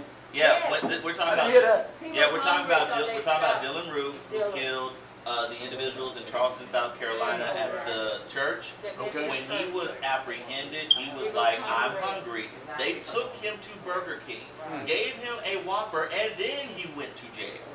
That man made that situation. He made out of that situation Not only alive, that, and is sitting there They on put a death bulletproof row. vest on And there. put a bulletproof vest on it. But and yet, black people, we end up dead over that particular situation. In 9 minutes. And not right. With the 8 quick. minutes 46 seconds Right. on There you your go. neck. On your- And even And the thing is, we saw people, especially the congressional leadership today, literally sit there and kneel for that 8 minutes Yeah, I and saw 46 that. seconds, and it's a long time. That's a long time. But I'm Come like this, on. you had that That's a lot of experience. pressure. Yes. What are you doing with that experience? Now, granted, legislation and all that, hey, it is needed. It is one way of going about doing this. But that's the reason for why everyone needs to see that all these different ways are what's going to lead us to change. Come on The now. problem comes in is when people try to say, oh, you should be doing one thing over the other. Like, oh, you need to vote. Oh, you need to do, and voting is better than protest. I'm like, no, it ain't. How has the vote really impacted and enfranchised us as black people? since we've been able to vote. Exactly, because I'm like, we haven't been able to vote the same amount of time as everyone else, Remember. and yet you still disenfranchised. You still happen to kick our votes out for some unknown reason. They happen to not approve on the rolls. So that is one way for us to be engaged. But still, protest. Go down to your city hall. Ask the questions. Be sure you're demanding even the policies that you want to put forth, because you can write your own bill. If you want, and you can put it in and make sure it gets put into place. So we have all these different tools to be able to do it. But what we don't need is for people to suggest that one way is the right way, or one way is the best way, or that one organization's do it better than the other. I ain't got time for that. What I got time is for the work. And we can collectively work together to get what it is that we need done without this back and forth nonsense about who's doing it right way and who ain't. No, you do it your way, and I am cool. That's your tactic. I'm gonna do it my way. That's cool. And my tactic, we can work together, but we can also do these things separately, and they don't negate each other. Absolutely. What do you think of the argument that I get all the time also? Excuse me, I didn't mean to cut you off. The argument is that if black people would vote more conservatively than liberally, we wouldn't be in the bind we're in. No, No. I believe that we need our own political party if we really want to do that, because guess what? Democrats Say that. got negative things against us. Absolutely. Conservatives got negative things against us. So it's not about which party you it is. It's about the policies. It's about the person being put in there. Period. And at the same time, even if we do vote, the population, you just heard, 13% of the population is black folk. Yes, we can do quite a bit with our vote, but at the same time, we're still 13% of the population. Not 46. Thank you. And y'all get, that's the thing, white people are 46% of the population, only 17% get killed, but black people are 17% and get 43% killed. And let's talk about the incarceration, because then they lose their voting rights. So then you tell me, I was oh, about to votes say- don't say us, but then you incarcerate us 13? for? 13. Oh, Have you seen 13? it breaks your heart. That right there. But it's if true. if you don't know nothing in this Watch topic, 13. Showed it to the children what in was the it? community. Thank you. Yes. Was it Amy that was talking earlier? Watch 13. That is a good thing to watch, because what you don't understand is how slavery, Yes. Yeah. right?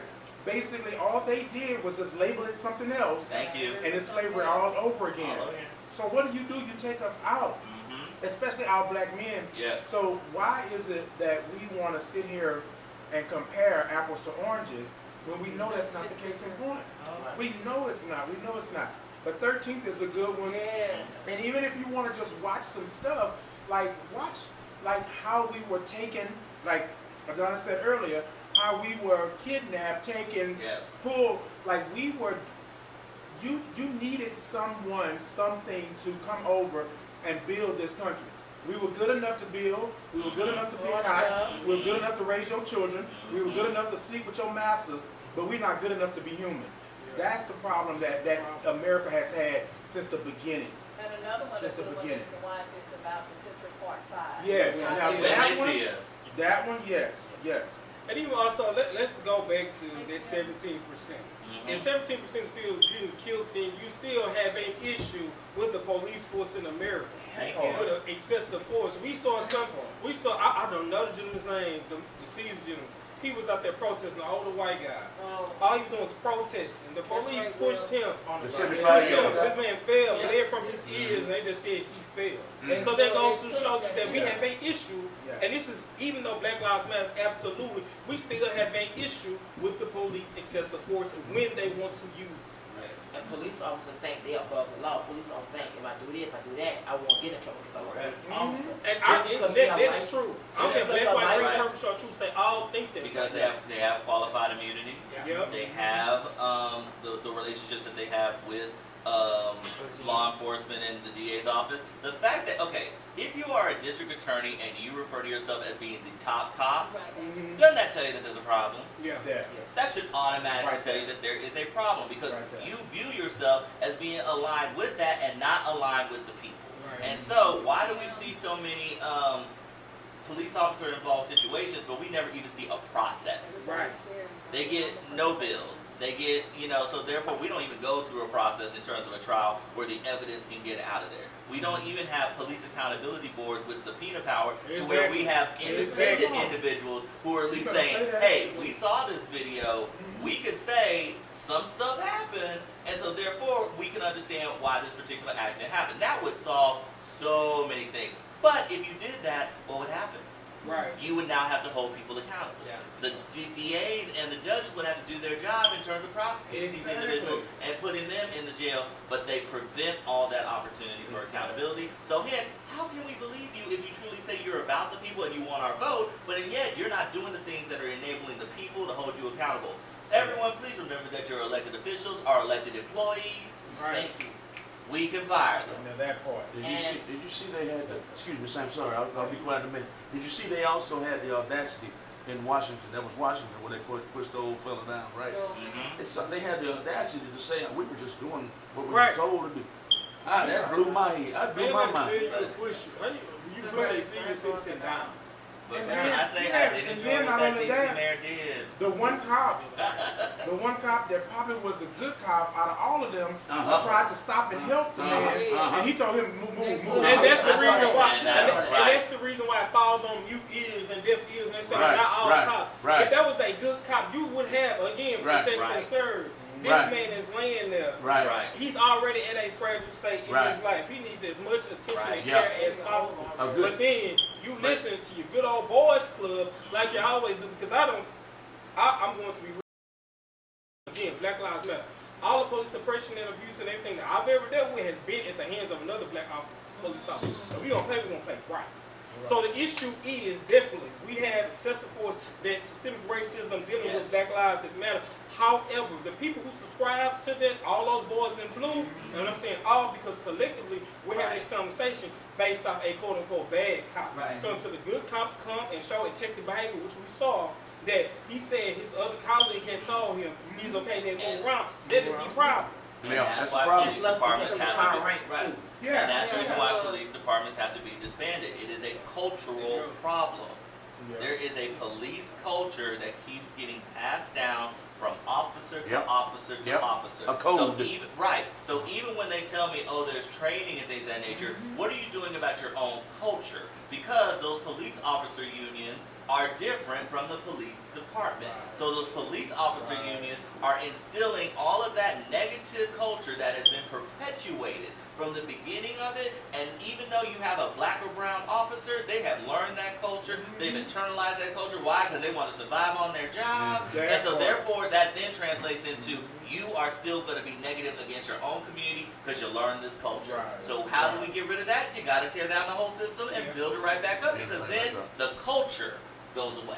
Break the code. You And got it, yeah. Then Gotta you gotta break think the about code. too, some of these cops work in schools with our kids. Oh, Because some of these cops is not HIZ, some of them That's HPD, some of those cops right. will be at high school without contract. Just like Sam Houston, our Yes. child got slammed over with cell phone pipes. Yes. 5 officers was on her. Unnecessary. Unnecessary. Then she Yep. got suspended because they said she was assisting. She's fighting back. So We need police out of schools. Let's just be honest. Yeah. If they're gonna be, they need to be trained, because if we're talking about these in-school shootings, what the cops say when all that shit's happening? Okay. Hello? Now, where our tax dollars going to work to protect our kids? And again, if you even for All Lives Matter, why are you not holding them accountable? We have too many times that our police officers are there eating donuts and doing whatever the hell they don't need to be doing.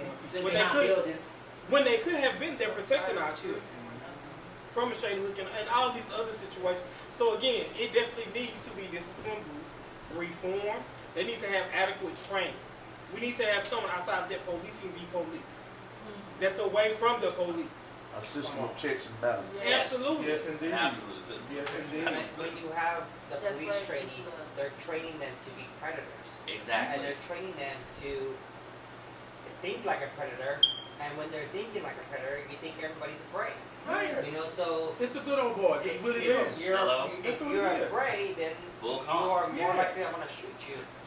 You know, and that's it. And there's no there's no repercussion at all. Look at how they will go and collect the slaves and bring them back to the master's house. And I'm not being funny, you know what I'm saying? I'm not being funny. But look how they will go. And if you can't see the mirror on what's going on right now, Right. they were lynching people. So, ladies and gentlemen, this is what gets me to my followers and listeners and stuff like that. If you can advertise in a newspaper a hanging, Right. a lynching, is you going can on. sell tickets. Hello? Here in America, you can sell tickets And to a they lynching. And they collected body And parts. then not only that, they are standing next to the body. Cheers. Cheers. Seriously. So you can't tell me that we don't have a problem. Right. And that was before I was born. Hello? So how is it that I know Right. my history Right. and nobody else knows the history? Nobody else seen that? They just recently, let's say this, they walked that man down the street on 2 horses, Yes. tied up. Up. Who does that? And Noose so around and his then, neck. Yeah. and then what did they say? Oh, well, we couldn't wait for the backup patrol car, whatever it was. You could have waited, Yes, you but could. you did that. And then you hit a man in the background, the police officer saying, you know, this is going to be wild. They really going to say something. You knew it was wrong before you did it. We just know, is it Vida, Texas? Yes. Where they Where drug had him? it. Yes. They drug him? Oh, you're talking about Jasper. Jasper. It Yes. was Jasper. So Or why Jamesburg. is it? Why? So me growing up, right? My family always told me, you don't stop. You don't stop.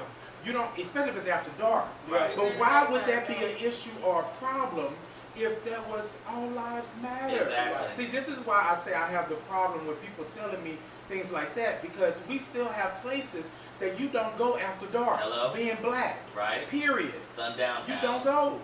You don't go. And so when you have people that tell us that, why are you so angry? Why are you so upset? This has been happening. Hello? This has been happening. Y'all took Colin Kaepernick and strung him up pretty much. Literally. Y'all tried to take him all the way out. But thank God whoever his people were that had him, that his finances and all that, he was able to survive. But when you think about how they did him, they tried to play it down. He was one of the best quarterbacks. But all of a sudden, he couldn't throw a ball. He didn't know how to run. He couldn't play this. He couldn't do that. He couldn't do nothing. And people want to say, oh, well, he was disrespecting the flag. I'm a soldier. I understand what that is.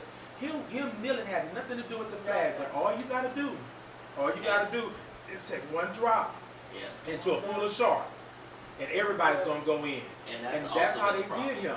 That's why we still have these problems. So, ladies and gentlemen, stop when we're talking about Black lives. Stop with the all lives matter. Right. Stop with the buts. Stop with all of that, because the reality of it is that right now what we're fighting for is Black lives. Right. We're telling you what it is. We're showing you. And again, you can't keep pushing us.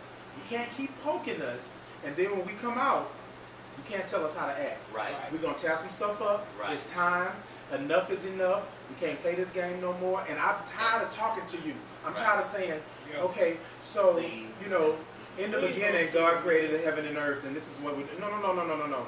What I'm going to do is get you at your neck, like you got him, and that's what we're going to do. We're going to understand what this is. We got to stop this.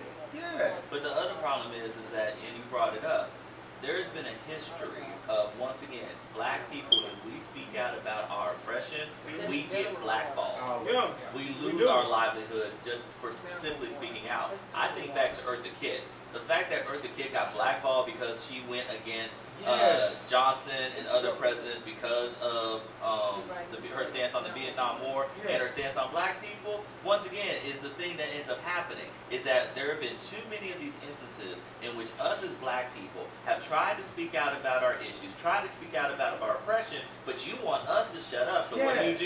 You blackball us, you fire us, you make us lose our livelihood, and that is all it's done in what? To make sure that we remain silent. And you know what it was? She didn't know her place. Right, She exactly. didn't know her place. And so that's why, what like, that was. this whole situation is just, we're tired. We are fully tired, and we're going to continue to Done. speak our mind. Done. Now, if you were going to be in support of that, then you need to use your platform Right. to elevate our voices, and once again, don't tell us how to act. Exactly. Exactly. You don't get to tell me not to be You angry. cannot bully me from sunup to sundown, Right. 365 days, and on that next New Year day, Right. I go to whooping your behind like nobody's business. You can't sit up here and play victim. You've been Right. poking me the whole And time. there's also been this history of you trying to privilege and say one person's better for acting one way and one person was better than acting the other way. Let's get down to the argument of Malcolm versus Martin.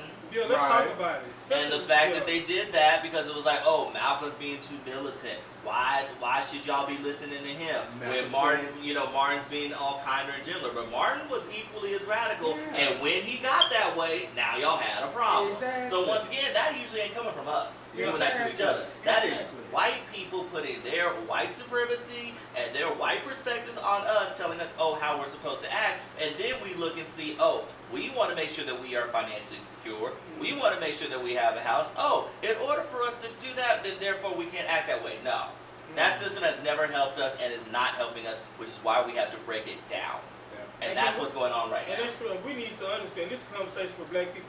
Miss us and miss this and this generation, the Generation Z going forward with respect to business and politics. Yes. Y'all told us to go to school, go to college, get these degrees, you're gonna have a disciple life. Got 'em Maybe all. we're still going through this same Okay. shit. We're still going through this Same same stuff. shit. I remember I was. I can't even go bird watching. Yeah, for real. I mean, I was interviewing. Even as a well-spoken black I man. can't even go bird watching. You see what? He's a judge, and he got stopped. He was. He had to go. He's a judge, and he had to go like to this like a small town here in Texas to fill in for another judge. And he got pulled over, and even though the license plate had like the judge, like the license plate, they're like, "Oh, did you steal this car? Like, Yeah. you stole this car. You must have stole this car." And he's like, sir, yeah, sure. Registration. Yes. Give me- Brother, all you gotta do, you know the license plate. You know the license plate. Even those of us that don't know nothing about government, you know the license plate. You know an official when you see one. Right. There was a lady who had just been elected to There's no way you can to put judge. I can't remember what it was, but she was driving a Mercedes Yeah. or a high class Mercedes or whatever it was, and they pulled her over, held her for 30 minutes, and she told them. She says, "I want your name, I want your badge, I want all of Right. that." And the guy was like, "Well, I don't have to give you that." And she was like, "You don't? You don't?" They did not know that she was newly appointed. Right. And when they pulled her over, then after they found out, because they ran her, which I don't understand how you ran her But the why first should time. that matter? Exactly. But Why then, should you then do they that? came back, "Oh, we were pulling you over." But then catch it though. "Oh, we were pulling you over because you failed a signal or you cut some, you did something erroneous." And I said, And but see, again, this is what happens. This is what happens. So we're not supposed to have good cars. We're not supposed to, be able to have good jobs. We're not supposed to have money. How is this? It's all about what they think our place is supposed to be. And that once again goes back to what? History. absolutely. And again, it goes back to when we talk about defunding police, shit like this. Use the resources that are police are getting funded to do police type shit. Somebody fed the signal is not a threat to any fucking body. I'm sorry. I know. But that's not a threat. Like you have again, we have these school shootings. We have individuals. We have cold cases that need to be solved. We have so many things that those resources that police can't be doing, but yet you want to do a stop and see, stop and search. Well, that's just like with Breonna Taylor. They I was about to bring that just they up. automatically criminalized her to it had to be something that they did. So you break into my house with a no-knock warrant. Mm-hmm. You don't announce yourself. You don't know nothing. No. I fight back because I think you're an intruder, and then all of a sudden I'm on trial. Right. All of a sudden I'm going to jail. All of a sudden, so it kills me. But then here's the kicker: if nobody would have checked it, that's it. And- Another black body gone. Right. Her boyfriend or her husband in jail. Yeah. Probably was going to rot for the rest of his life because nobody was going to check that. Right. And that's not right. Just like you mentioned Botham John, yeah. Botham John earlier. He was in his apartment, and because this Caucasian officer said that he was a threat, after you went into an apartment that you thought was yours, but it wasn't yours, Right. and then you said that things got out of hand. He didn't listen. He didn't obey your commands. He's in his house. Right. I'm just like, we He can't didn't even obey be in your our commands, house. so I had to shoot him. So how many of us at this table, we go home every day? How can I get my door mixed up to come into your Come house? on. And then not even on the same floor, I don't think. Yeah, I don't even think no. she lived on the same floor. Stayed on the Not floor. even on the same floor. But here's the thing though. Here's the thing though. You went all the way into his apartment to the couch. Are you telling me you couldn't have seen that the things don't look the same Bruh. in your own house? Come on, you would have needed to know that I ain't She in said our it was house. dark. Now, but you know what? I'm not gonna lie. Sometimes I forget where I park. Sometimes I forget where I park. So I'm That's what she said. Get I'm the gonna put face. this I'm argument- That's what she said. You know, I'm gonna put this Really? argument out there. Sometimes I forget where I park, and I go to another gray Charger and pull on the handle. But I noticed that that's not my car, and then I go ahead on and get out.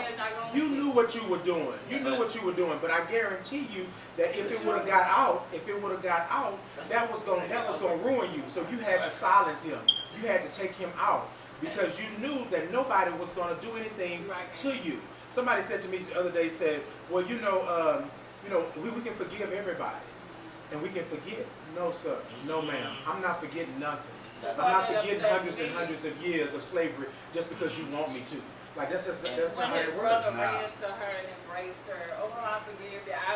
And once again, that became an easy scapegoat it wouldn't because went then down. it became, this is the right way for you to act and all that. I'm like, no. I feel like that was his personal decision. Right, That was but his- don't you make that indicative No, on I everybody else, right? completely agree. I think that was just his Oh yeah, individual choice. his individual But you choice know to he's say, on right. national You know, like- television.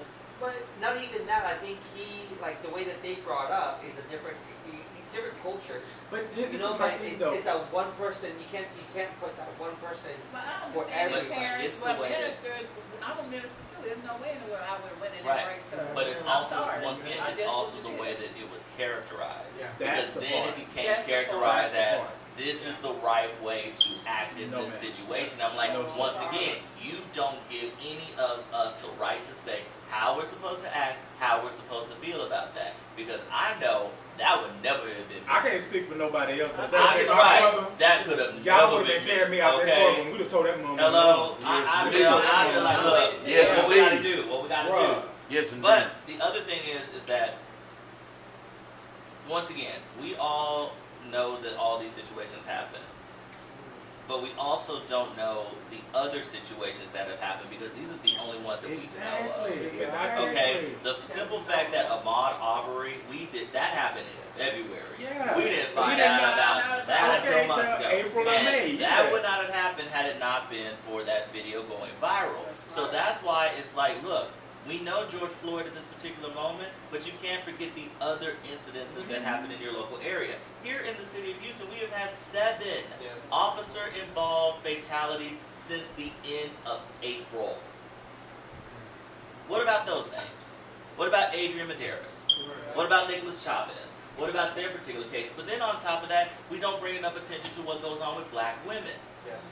So, because we did have a rally that happened on Friday for Breonna Taylor that Lady Hale and Josh attended. We saw how big that crowd was, and it was good to see people coming out. But 60,000 people came out for George Floyd. Why do we not have the same attention being brought to Breonna Taylor? Why do we not have the same attention being brought to Tony McDade, the trans man from Tallahassee? Why do we not have those same equal attention to all that? Because once again, it goes to the simple fact that black lives are devalued, but even within our black community. We have devaluation of black life even in that, to where black women are not equally as valued, black trans folk are not equally as valued, because there have literally been thousands of black trans deaths worldwide. And where's the attention and outrage with respect to that? Where's the UN doing something about that? That's true. So hence the reason why I really want to stress this, since we have this platform. Get involved at the local level. Yes. It isn't just about the national case. It is about that there are these cases that are going on even in your own city. Uplift those names. Make sure that those police are being held accountable at that local level, because not everyone's going to know, but you know. And if you know, you got to be the one to uplift that person's name and fight for that person, because you can't wait for this to become a national situation, for there to be action. It can happen at the local level, and you have the power and ability to be able to do Like it. you can't wait till somebody's feeling your family. Exactly. Exactly. Before you're, Yeah. it impacts all of us. Okay. I'm like the death of Tony McDade. I feel the same way for the death of Breonna Taylor. I feel the same way for the death of George Floyd, because they're all in the black family. My grandmother used to say this all the time. You don't get to watch from the screen door Right. and talk about what's going on in the streets. Right. Because we know it, we live it, but you want to tell us how we should act, but Right. we're the ones dying in the streets. Right. So you at the screen door, right, that you can just automatically just let the little glass down and protect yourself, but we're out there in the streets dying at Right. an alarming rate. We always get somebody trying to tell us, just going back to Eartha Kitt, what our place is, Right. where we should be. And I don't understand, like, the American culture as a whole, like this whole thing they have with victim blame. Yeah. Mm-hmm. Like they love to blame the Love victim. Whether it's dealing with Like they racism, deserve it. rape, it's always Come on victim now. blaming Always for victim blame. whatever reason. I know that may be a separate show, but we definitely need to talk about it. Yeah. Yeah. And Because then once again, someone- it adds to the devaluation of life. Because Exactly. you're able to say, hey, oh, this person did that, therefore I don't have to consider their lives to be equally as valued. I don't care what George Floyd did. The man was just trying to do his But we business. can even go as far back as Emmett Till. Thank you. We can go back. What's that boy do? He quote Lady unquote, Hale. Whistled that Lady Hale. he whistled. So She should be a in jail. whistle, but a whistle And she's can still take alive. your life. Right. a A whistle? whistle can take you out. And then the way that they did that young boy, Good child. oh my God, like same thing. Tamir Rice. Yep. He pulled Just up on a water Tamir gun. Rice. If you saw the video, he hopped out and just that quick, Tamir Rice was dead. Right. Like just a toy gun. Like Right. we and I know Josh, you thank you for having us, because I know Right. that we didn't kind of Go to a structure. yeah. This is what I wanted. This is the, Right. it was not about me. This is Yeah. about how you guys are feeling and how what it really matters. Yeah. And Right. this platform that I have is the only thing that I have to be able to give to you guys, so that we can have this conversation, so Right. I can share this on to people, so that people can be asking these stupid And have the questions, conversation. Right. these all, and we can have these things. So thank you for coming. Right. Thank you for And having you know, us. continue like with this. Now I want to talk about also the church, and I wish I would invite Ian in here, because I know he considers himself a church boy, but Josh, you trying to have a real pack show tonight, on Hello. Hey, don't talk I was about about the to say, church. breaking down the church. Okay, come on, let's you know. I'm a deacon's Okay. kid, so hey, I got plenty. I'm a licensed. So what I want to talk about is like, you know, Yeah. we say, you know, like, go to church, and your pastor, you know, let's pray, let's you know, like, where are all these community Faith without pastors works is out there? death. Are they coming out to the protest with us?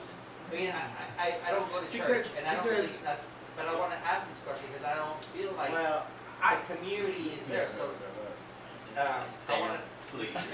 Because I'm not Christian. I didn't grow up in a church like that. My mom's Christian, my dad is Muslim. I didn't call too. So let me speak there, because I got different lived experience from here. Right. Even with that, I don't care if whatever religious place that you go to, if that leadership is in there. What did that leadership look like prior to that event? Mhm.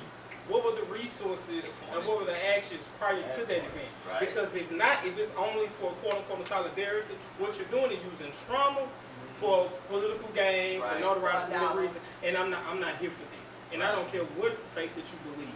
That if it took that, and specifically speaking to black places of religious worship, if that was the only thing that took you to get involved, there lies the problem. Well, that's just like what Brandon said earlier. All of a sudden now you want to come out and be an ally. Now, You get right. to turn your switch off and on. You know what I'm Right. saying? We don't have Oh, a black body guy. Okay then, come on church, let's go out here and let's do that so we can get the light shined on us. Right. And then all of a sudden when it's done and said, then you go back and we'll never hear from you again. Right. Like Adonis said, what were you doing before? Right. What did that look like before? Were you on the post? Or were you Right. actually fighting for us before? Because if you were not doing that before, what are you doing now? Yes. And 9 times out of 10, I'm sorry, Brett, 9 times out of 10, most churches is big business. Thank you. Once you get to a certain level, That's it's exactly big what I was business. about to say. Your dollars cannot be affected, right? So you stay out of all of that. You're not going to speak out against that. You're not going to speak out against the police. Why would you do Like that? Joe's thing. Thank you. He showed up at Floyd March. Yes, he did. He didn't show up to no other march. Nope. I never seen But him when shoot. those people were in the flood, and he He closed the door to Hawking Harvey. He didn't want to let them keep in the church. Because it didn't benefit him. Right. Right. And then that's the other So problem if you're a when it comes pastor, to if you're a leader of the community, you always gotta be on the front line no matter what. right. I believe in prayer. But sometimes this praying is not gonna work. Sometimes you gotta put action in it. Sometimes you gotta put the Faith work without out. works. Let me give you the famous Faith quote without out of The Color Purple.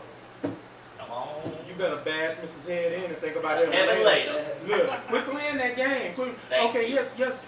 I believe in prayer. I believe prayer without work is dead, right? Mhm. But I can pray all day long till I'm blue in the face. But if I'm not doing nothing, if I'm not doing no action, then nothing is getting done. Right. I get so tired of everybody saying, "Oh, well, just pray for them." No. No. I'm gonna knock them the hell I'm out, gonna and do then we're gonna something. understand how they work. That's Yes, what we're sir. gonna do. And That's that what has we're been gonna the do. thing, because Yes, sir. everyone believes, and because that once again, go back to history. As you can tell, I'm big in history. Church has been it's been an organizing place for us as black people, Yes. but that's not the only place Yes. where we have the organizing. Because I find it very frustrating that black churches are used especially as political tools, We want you about to say that. especially for our elected officials, as being like, oh, the way that I'm going to engage with the black community is I'm going to go to this church, I'm going to be there at the prayer circle, I'm going to be there at the fish fry, but then when it comes to the actual issues, then all of a sudden you ain't nowhere to be found. Did So you just again, did you just see your president? Excuse me. But Did you just see the president go stand in front of the church and hold the Bible? Right. That's how you get those sympathy. That's how you get that sympathy. Like, you know, this man he didn't know how to hold the Bible. He didn't know what the Bible was. but if you have But this he did political, that. but if you have this political influence And that has that. been developed, And that. why are you not using it? Why am I not Exactly. seeing That you part. at city council meetings saying, hey, my congregation, my community wants to see this. You came to me for my vote. Now I want to see the action. And That's what I'm wanting to Yeah. see. Because I want honestly, to, yeah. You're not supposed to have any political affiliation anyway. Church and state. But Right. they're separate. But So that when you gets do, blurred even further. Absolutely. Right. So And you who gets blurred out? Us. So We you have invite to these organize. local officials to your places of worship, not quote unquote endorsing them. However, you want to have this person, you yield the floor Right. to them. That's an opportunity to have your congregation ask them the questions that they want in their community. But you do not do that. And you said to I y'all, believe let that y'all know, too. thank y'all for everything you do, and Thank we're you. now go and research it. Yes. That's all. Indeed. Peace and Thank blessings to you. Thank you. Peace and blessings to you. Please. That's what's up. Peace and blessings to you. That's good. That's all we And, have. and there That's are several all we reading have. lists. There are That's several all reading we lists have. floating Yeah. around. Well, give her some, where does she need to start? Sure. Besides So, her ticket. sure. So I definitely, there's a lot of anti-racist books that are going around that people can definitely Yeah. research. So, such as Ibram Kendi, absolutely love him. His book on how to be an anti-racist. The slate literally just came out with the canon of the 50 best black films. If you're more of a film watcher to watch, Right. Sankofa is a part of that, and that's an amazing documentary about the slave, about the transatlantic slave trade. So you can kind of get a sense of that. Absolutely. 13th on Yeah. Netflix. So there are all these different resources that you can do to learn the history of who we have been as black people and how that has related to what we are gone to. Because another thing that I want to bring up, we have had all these incidences happen in the last 2 weeks.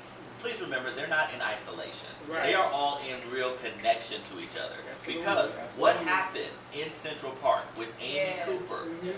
is the reason for why you could have a George Floyd. Is Yes. the reason Yes. for why you could have a Breonna Taylor. Is because we literally can't even do anything in this country without it getting policed, without someone feeling that, oh, I can call someone against you, lie about you, and the next thing you know, you end up dead.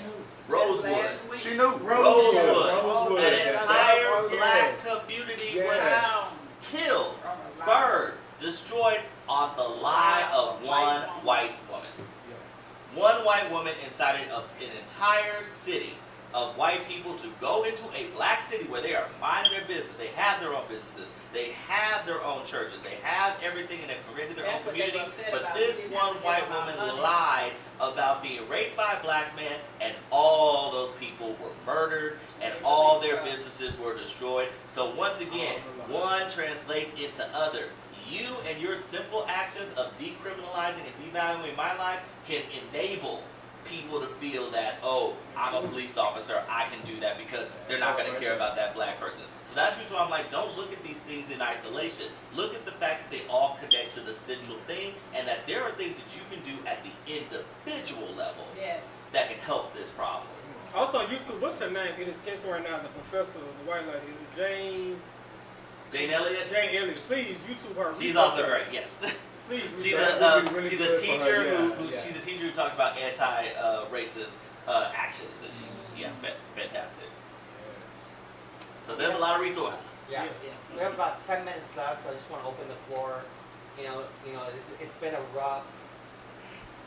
Your life has been rough. Yeah. Your whole life from birth. So I can't even say it's been a rough 2 weeks, right? Because that's a lot. It's a lot. That week's a lot. So true. So, how do you guys feel, and how can we, accomplish? How can we be your accomplish? We want to be there for you guys, at the front. We want to be your shield. I was saying, like, there was one, I don't know where it happened, but they were like, oh, we need a, white shield, and all these white people came up here, and they put a shield against all the black people, and it got de-escalated very quickly. Yes. She said, thank you. Where all the black folks were up there. I told him, Amy. People were, all these cops were out to throw out, shoot pepper gas and shoot tear gas, which tear gas should be criminal. So police were protesting against police brutality, and we need everybody to show up. Yes. We need everybody to have a seat, and not just be an ally, but actually be there. And one thing somebody says, you never stop learning. You can never stop learning. You can never stop saying, okay, I'm done. I checked off this box. I saw this movie 13. I understand. Now I understand everything that y'all been through. Right. That's not how this works. It works by every day you learning something more about you. Yale has an open class. I'm taking it. I'm on the 8th chapter of the thing. And I'm learning so much about it. It's just so crazy how, back, it was literally postcards. They would literally put postcards, having, a gallery, a gallery just full of black men hanging. Hanging. And they're posing with them. Yeah. And I'm like they're fish. Yes. Right. You go fishing and you Yes. Yeah. It's so crazy. It's so Right. crazy that something like that even exists. You know what I mean? Yeah. It's so crazy like that. Like they dissected us. Yes. They took us apart. To figure out why we were different. Right? You know what I'm saying? We don't do. So it what kills me. To answer your question, Josh, and I'm gonna say this, and I'm gonna be quiet. No, don't be quiet. But what I need from these accomplices or what did you say, companionship? What was it? Comrades. Comrades. Well, what I need for them to do is stop with the buts. I need them to stop with the all lives matter. If you're going to, first off, you need to ask for consent. Yes. Ask for consent on what I need. Yes. Not what you think I need, right? Yes. But ask me what I need, because I'm living it. Like you said, I'm living it. So you don't come into my space or my place and tell me how to run that, how to react and how to do, because that's what they've been doing for years, policing us. And then the second thing too, if you're going to stand as an ally, or comrade, and I tell you to shut up. Yeah, I forgot he was in here.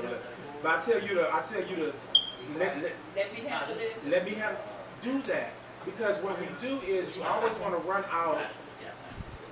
You always want to run out, and you always want to tell us or tell somebody how I feel, but you don't know how I feel.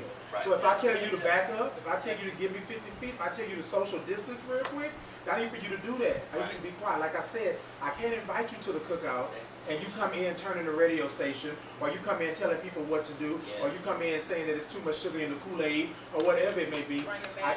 Exactly. And put raisins Bringing in some it. white.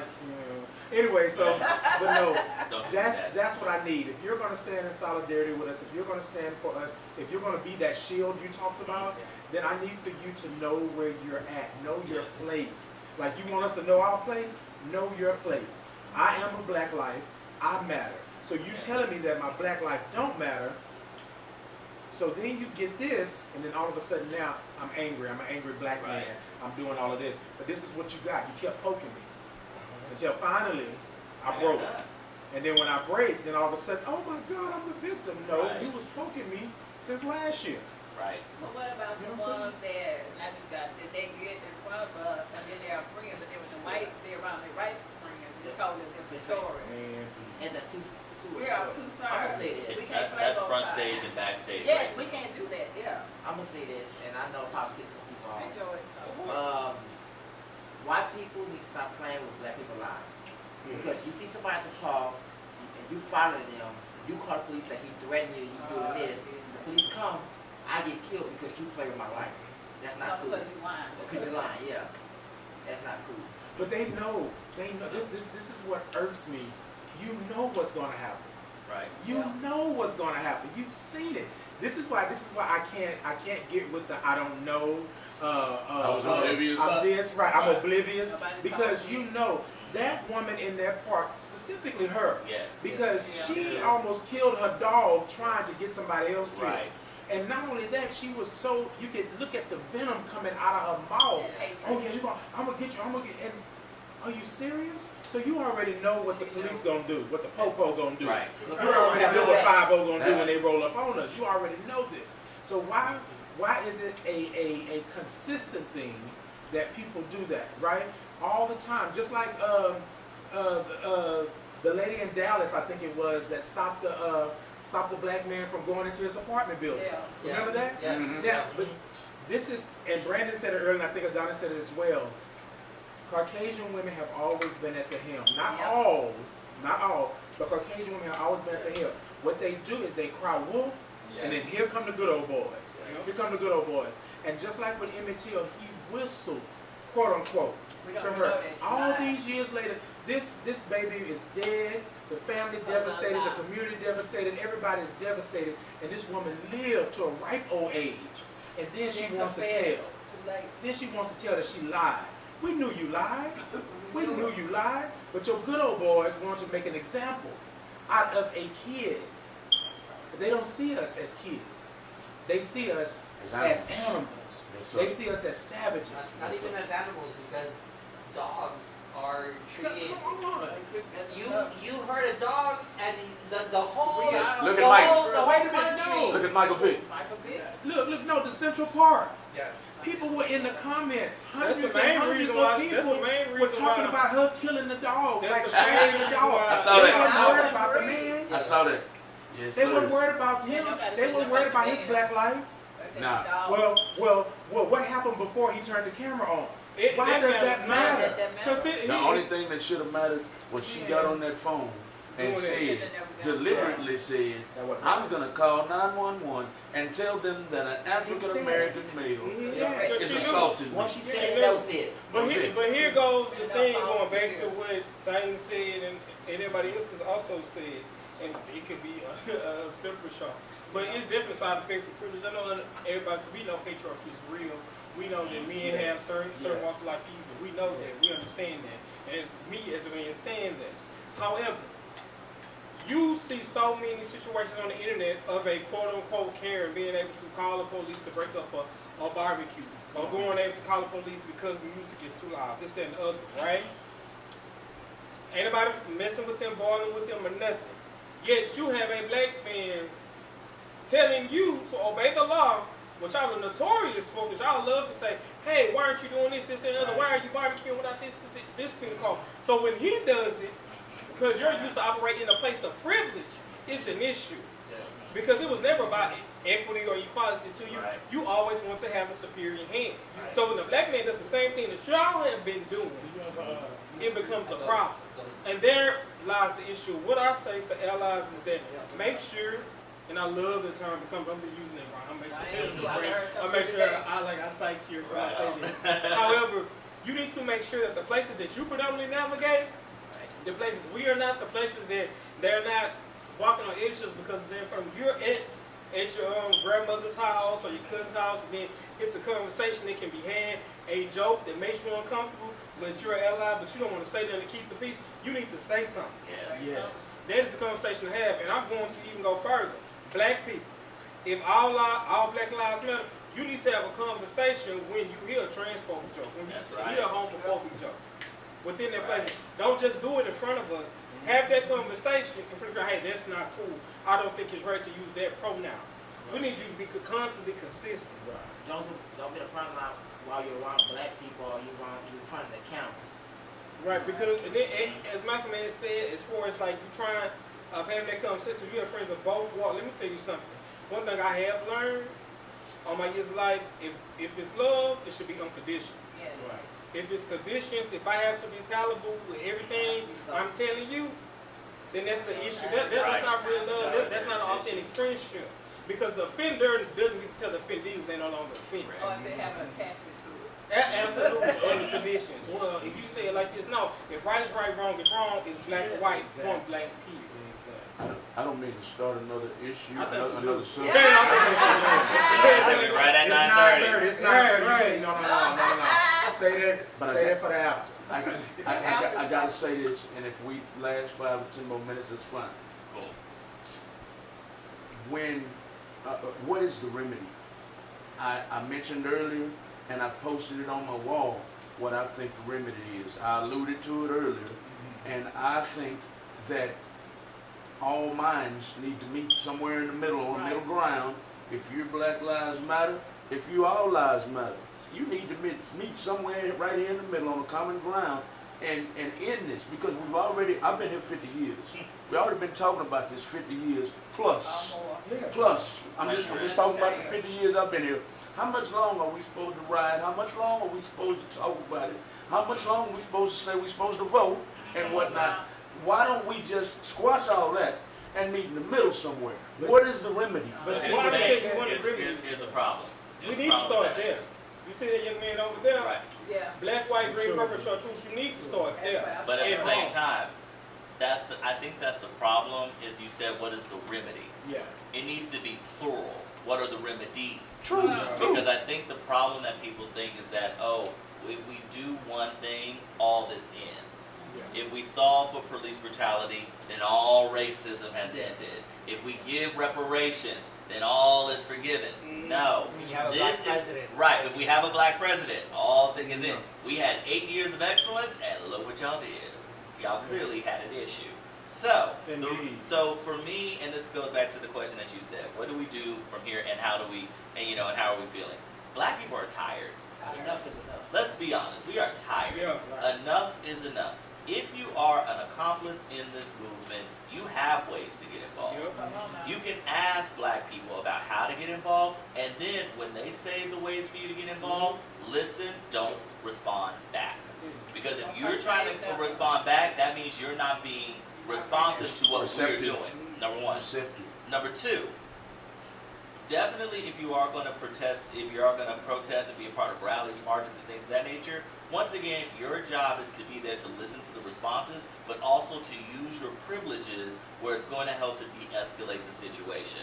So yes, if you see that police are patrolling the area or they're interacting negatively, you get in between that to de-escalate, because guess what? They're going to treat you differently than the way that they're going to treat me, and that is your role, is to help use that to de-escalate the situation and also to be there as a witness in the event that this does escalate, to say, hey, this was done by this police officer and not just necessarily what was done by the black person, because as we all know, they're always going to end up taking the police officer's word over ours, even if we're telling the truth. So those are some They real want video. concrete ways that you can do that if you're going to be involved in that way. But once again, going back to your situation, going back to your question, this is about a systemic problem and all things need to be broken down. So I need you, if you are going to be a white accomplice, ask yourself, what does my actions impact black people? On a basic level. How do my actions impact black people? Because if you're that person who's being that problematic person at work, you're contributing to my problem and my devaluation as a black person. So therefore, you need to change the way that you interact with me at work. You need to change this culture at our job, so that way it can be easier for black people to be able to rise and have a good work experience. If you see that your leadership team is lacking in diversity, that ain't an HR diversity problem. That means we got to change some things fundamentally. So use all those things to get involved in this, but don't think that it's going to be one thing. Now, as far as the meeting in the middle, my thing is that you're asking, once again, a group of people who have always been asked to yield. Yeah. No, I'm not yielding. You're going to listen. We're going to come to an agreement, but don't you ask me to yield. Because I've yielded this country, and I've yielded what my ancestors gave. I yield what I bring to the table in my black excellence in order for your comfort. I ain't yielding anymore. So hence, we ain't doing no that. compromise? So that's the reason why I'm like, no, you need to listen. Well, but see, here's the thing, though. I think, I think there was There's going to be compromise. What I'm saying is, don't ask me to automatically be the one to compromise, because that's always what happens. Is that I never hear compromise from both sides. It's always black people, you compromise. That's when I'm saying no. But we need to stop being the ones that always have to compromise. You know, and I'm with you on that. And I don't think that there's going to be a remedy. Oh yeah. Remedy for any of this anytime soon. Because if you think about it, it's been happening since we were brought here. Right. So all those hundreds of years and years of systematic racism cannot be just demolished with a remedy. Nope. That can't happen. So I agree with you. There are remedies. However, what I want people to do is stop trying to kumbaya this moment. Thank you. Stop trying to kumbaya this moment. I mean, are you here sick kumbaya? No. Now is not the time. Now it's not, like you said, now is not the time to meet in the middle. Now it's time for you to hear us, see us, understand us, or either get the F out the way. Thank you. Move. Like, let us be. Like, why is it always, see, this is what I hate. Oh, everybody, everybody's a winner. Okay, so why am I always last if everybody's a winner? Thank you. Like, I don't get that. When you say meet me in the middle, I'm meeting you in the middle. I'm coming with my authentic self, but then you still want to tell me that I'm in the wrong place. How many times have those of us, and I'm not taking anything away from you, Josh, in this aspect, how many times have those of us here have been met with racism? It might not have been blatant racism, but it was racism still yet. We still get followed in the store. Right. We still have like I always try to tell people all the time that I used to try to make myself softer. Right? Right. My thoughts, my processes, all of that, so you didn't see me as an animal, as a criminal. But what good does that do? I was in the military protecting my country for 8 years, and I'm still a nigga. Like so remedy, meet in the middle, no, because the reason I'm not saying that we can't, but what I'm saying is right now, we gotta stop trying to put a remedy on something. It's like putting a Band-Aid on this situation. You put a Band-Aid on an open wound, that's not gonna work. Now that wound needs to bleed, it needs to bleed all over the place, it needs to flake up, it needs to pus, all that, I'm sorry, I know you're eating. All that stuff coming out, it needs to happen so you understand the ugly truth. You know what I'm saying? So to Malcolm's question, yes, there's a remedy. Is there a remedy right now in this near future right now that we can actually see that's tangible, that we can reach out and touch? No. But is there a remedy? Can there be remedies? Yes, there can be.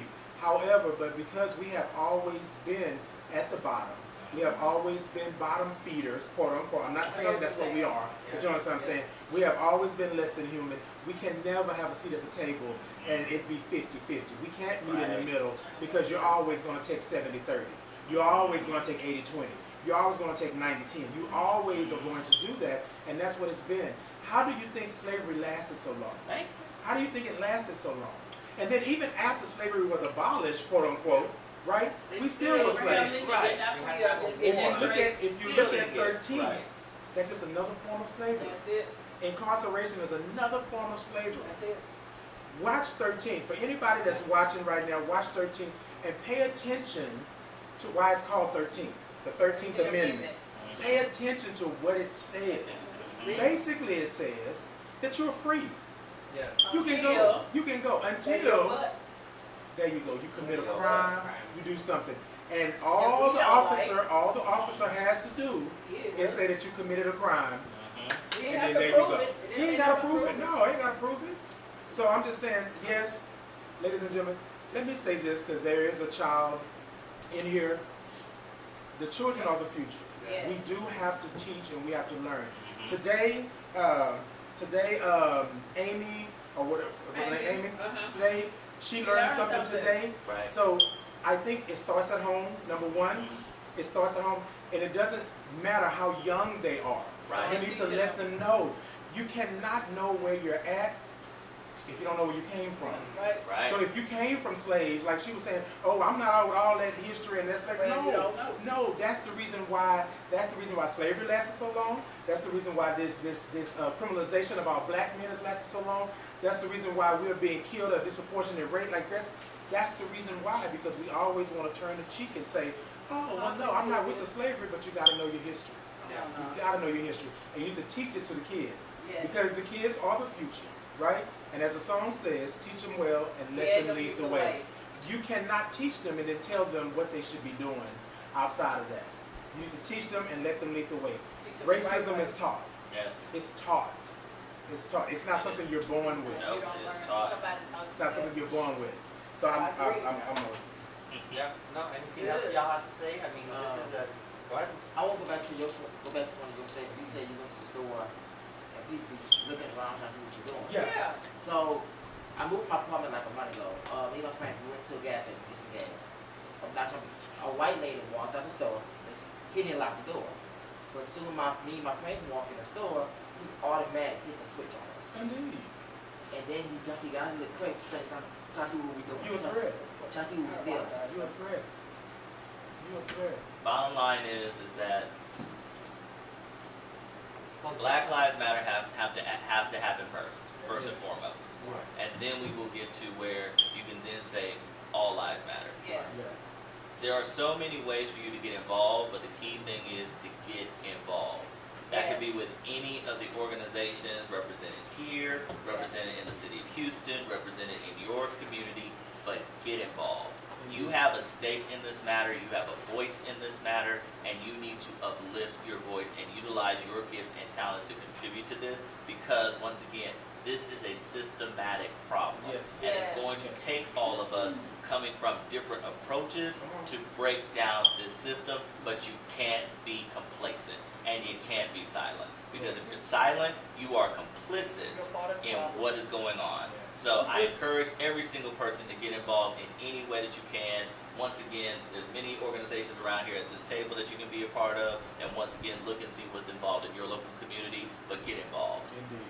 Reach out to your Black Lives Matter chapter. Right. You know, if you are looking for one thing that you could do right now, is reach out to your Black Lives Matter chapter.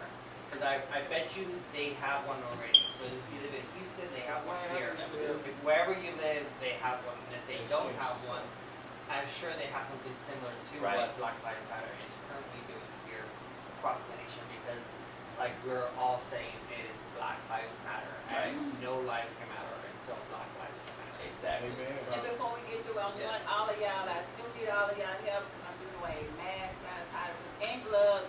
I need to give away to 200 churches and 200 organizations. You can either call me 832-417-1696 or go to my email, justiceforall1608@gmail.com. I need to do this because I just don't believe they gave me all of this for a reason. The first thing they said, oh, I know you wasn't going to do it. So I need everybody to pull together with us and help us get out to give to 200 organizations. Give me the number one more time. 832-417-1696.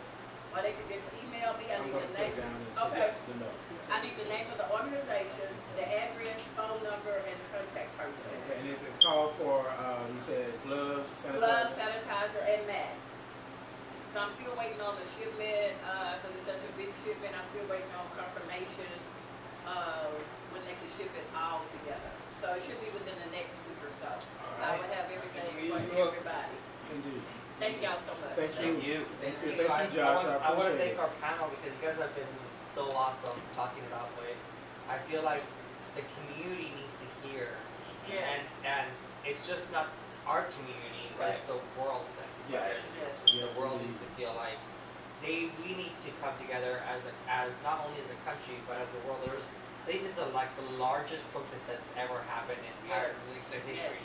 Of There's, the world, there's yeah. like protests happening in Australia, Yes. China, Japan, This is worldwide. India. Mhm. Protests are happening in the UK, in Everywhere. Germany, everywhere this is happening, and people are saying George Floyd, but that's not the reason why this is happening. Right. So he may have been the tipping point. Right. You may have been the spark. He may have been the spark, and but his life cannot go in vain. And when I hear politicians say that, I think, well, what have you done To help us. to help us? Exactly. To move that your name's not. So where were you when Trayvon Martin was killed? Exactly. His life should have Out mattered. of Brazil, Yeah. Houston. Or every. Yes. So thank you guys so much for coming on and being a part of the solution to the problem. Yes. Indeed. Thank Thank you. you. I Thank appreciate you. it. Yeah, that's it, guys. All right, Malcolm, you want to take us out? Yeah, sure. Sure.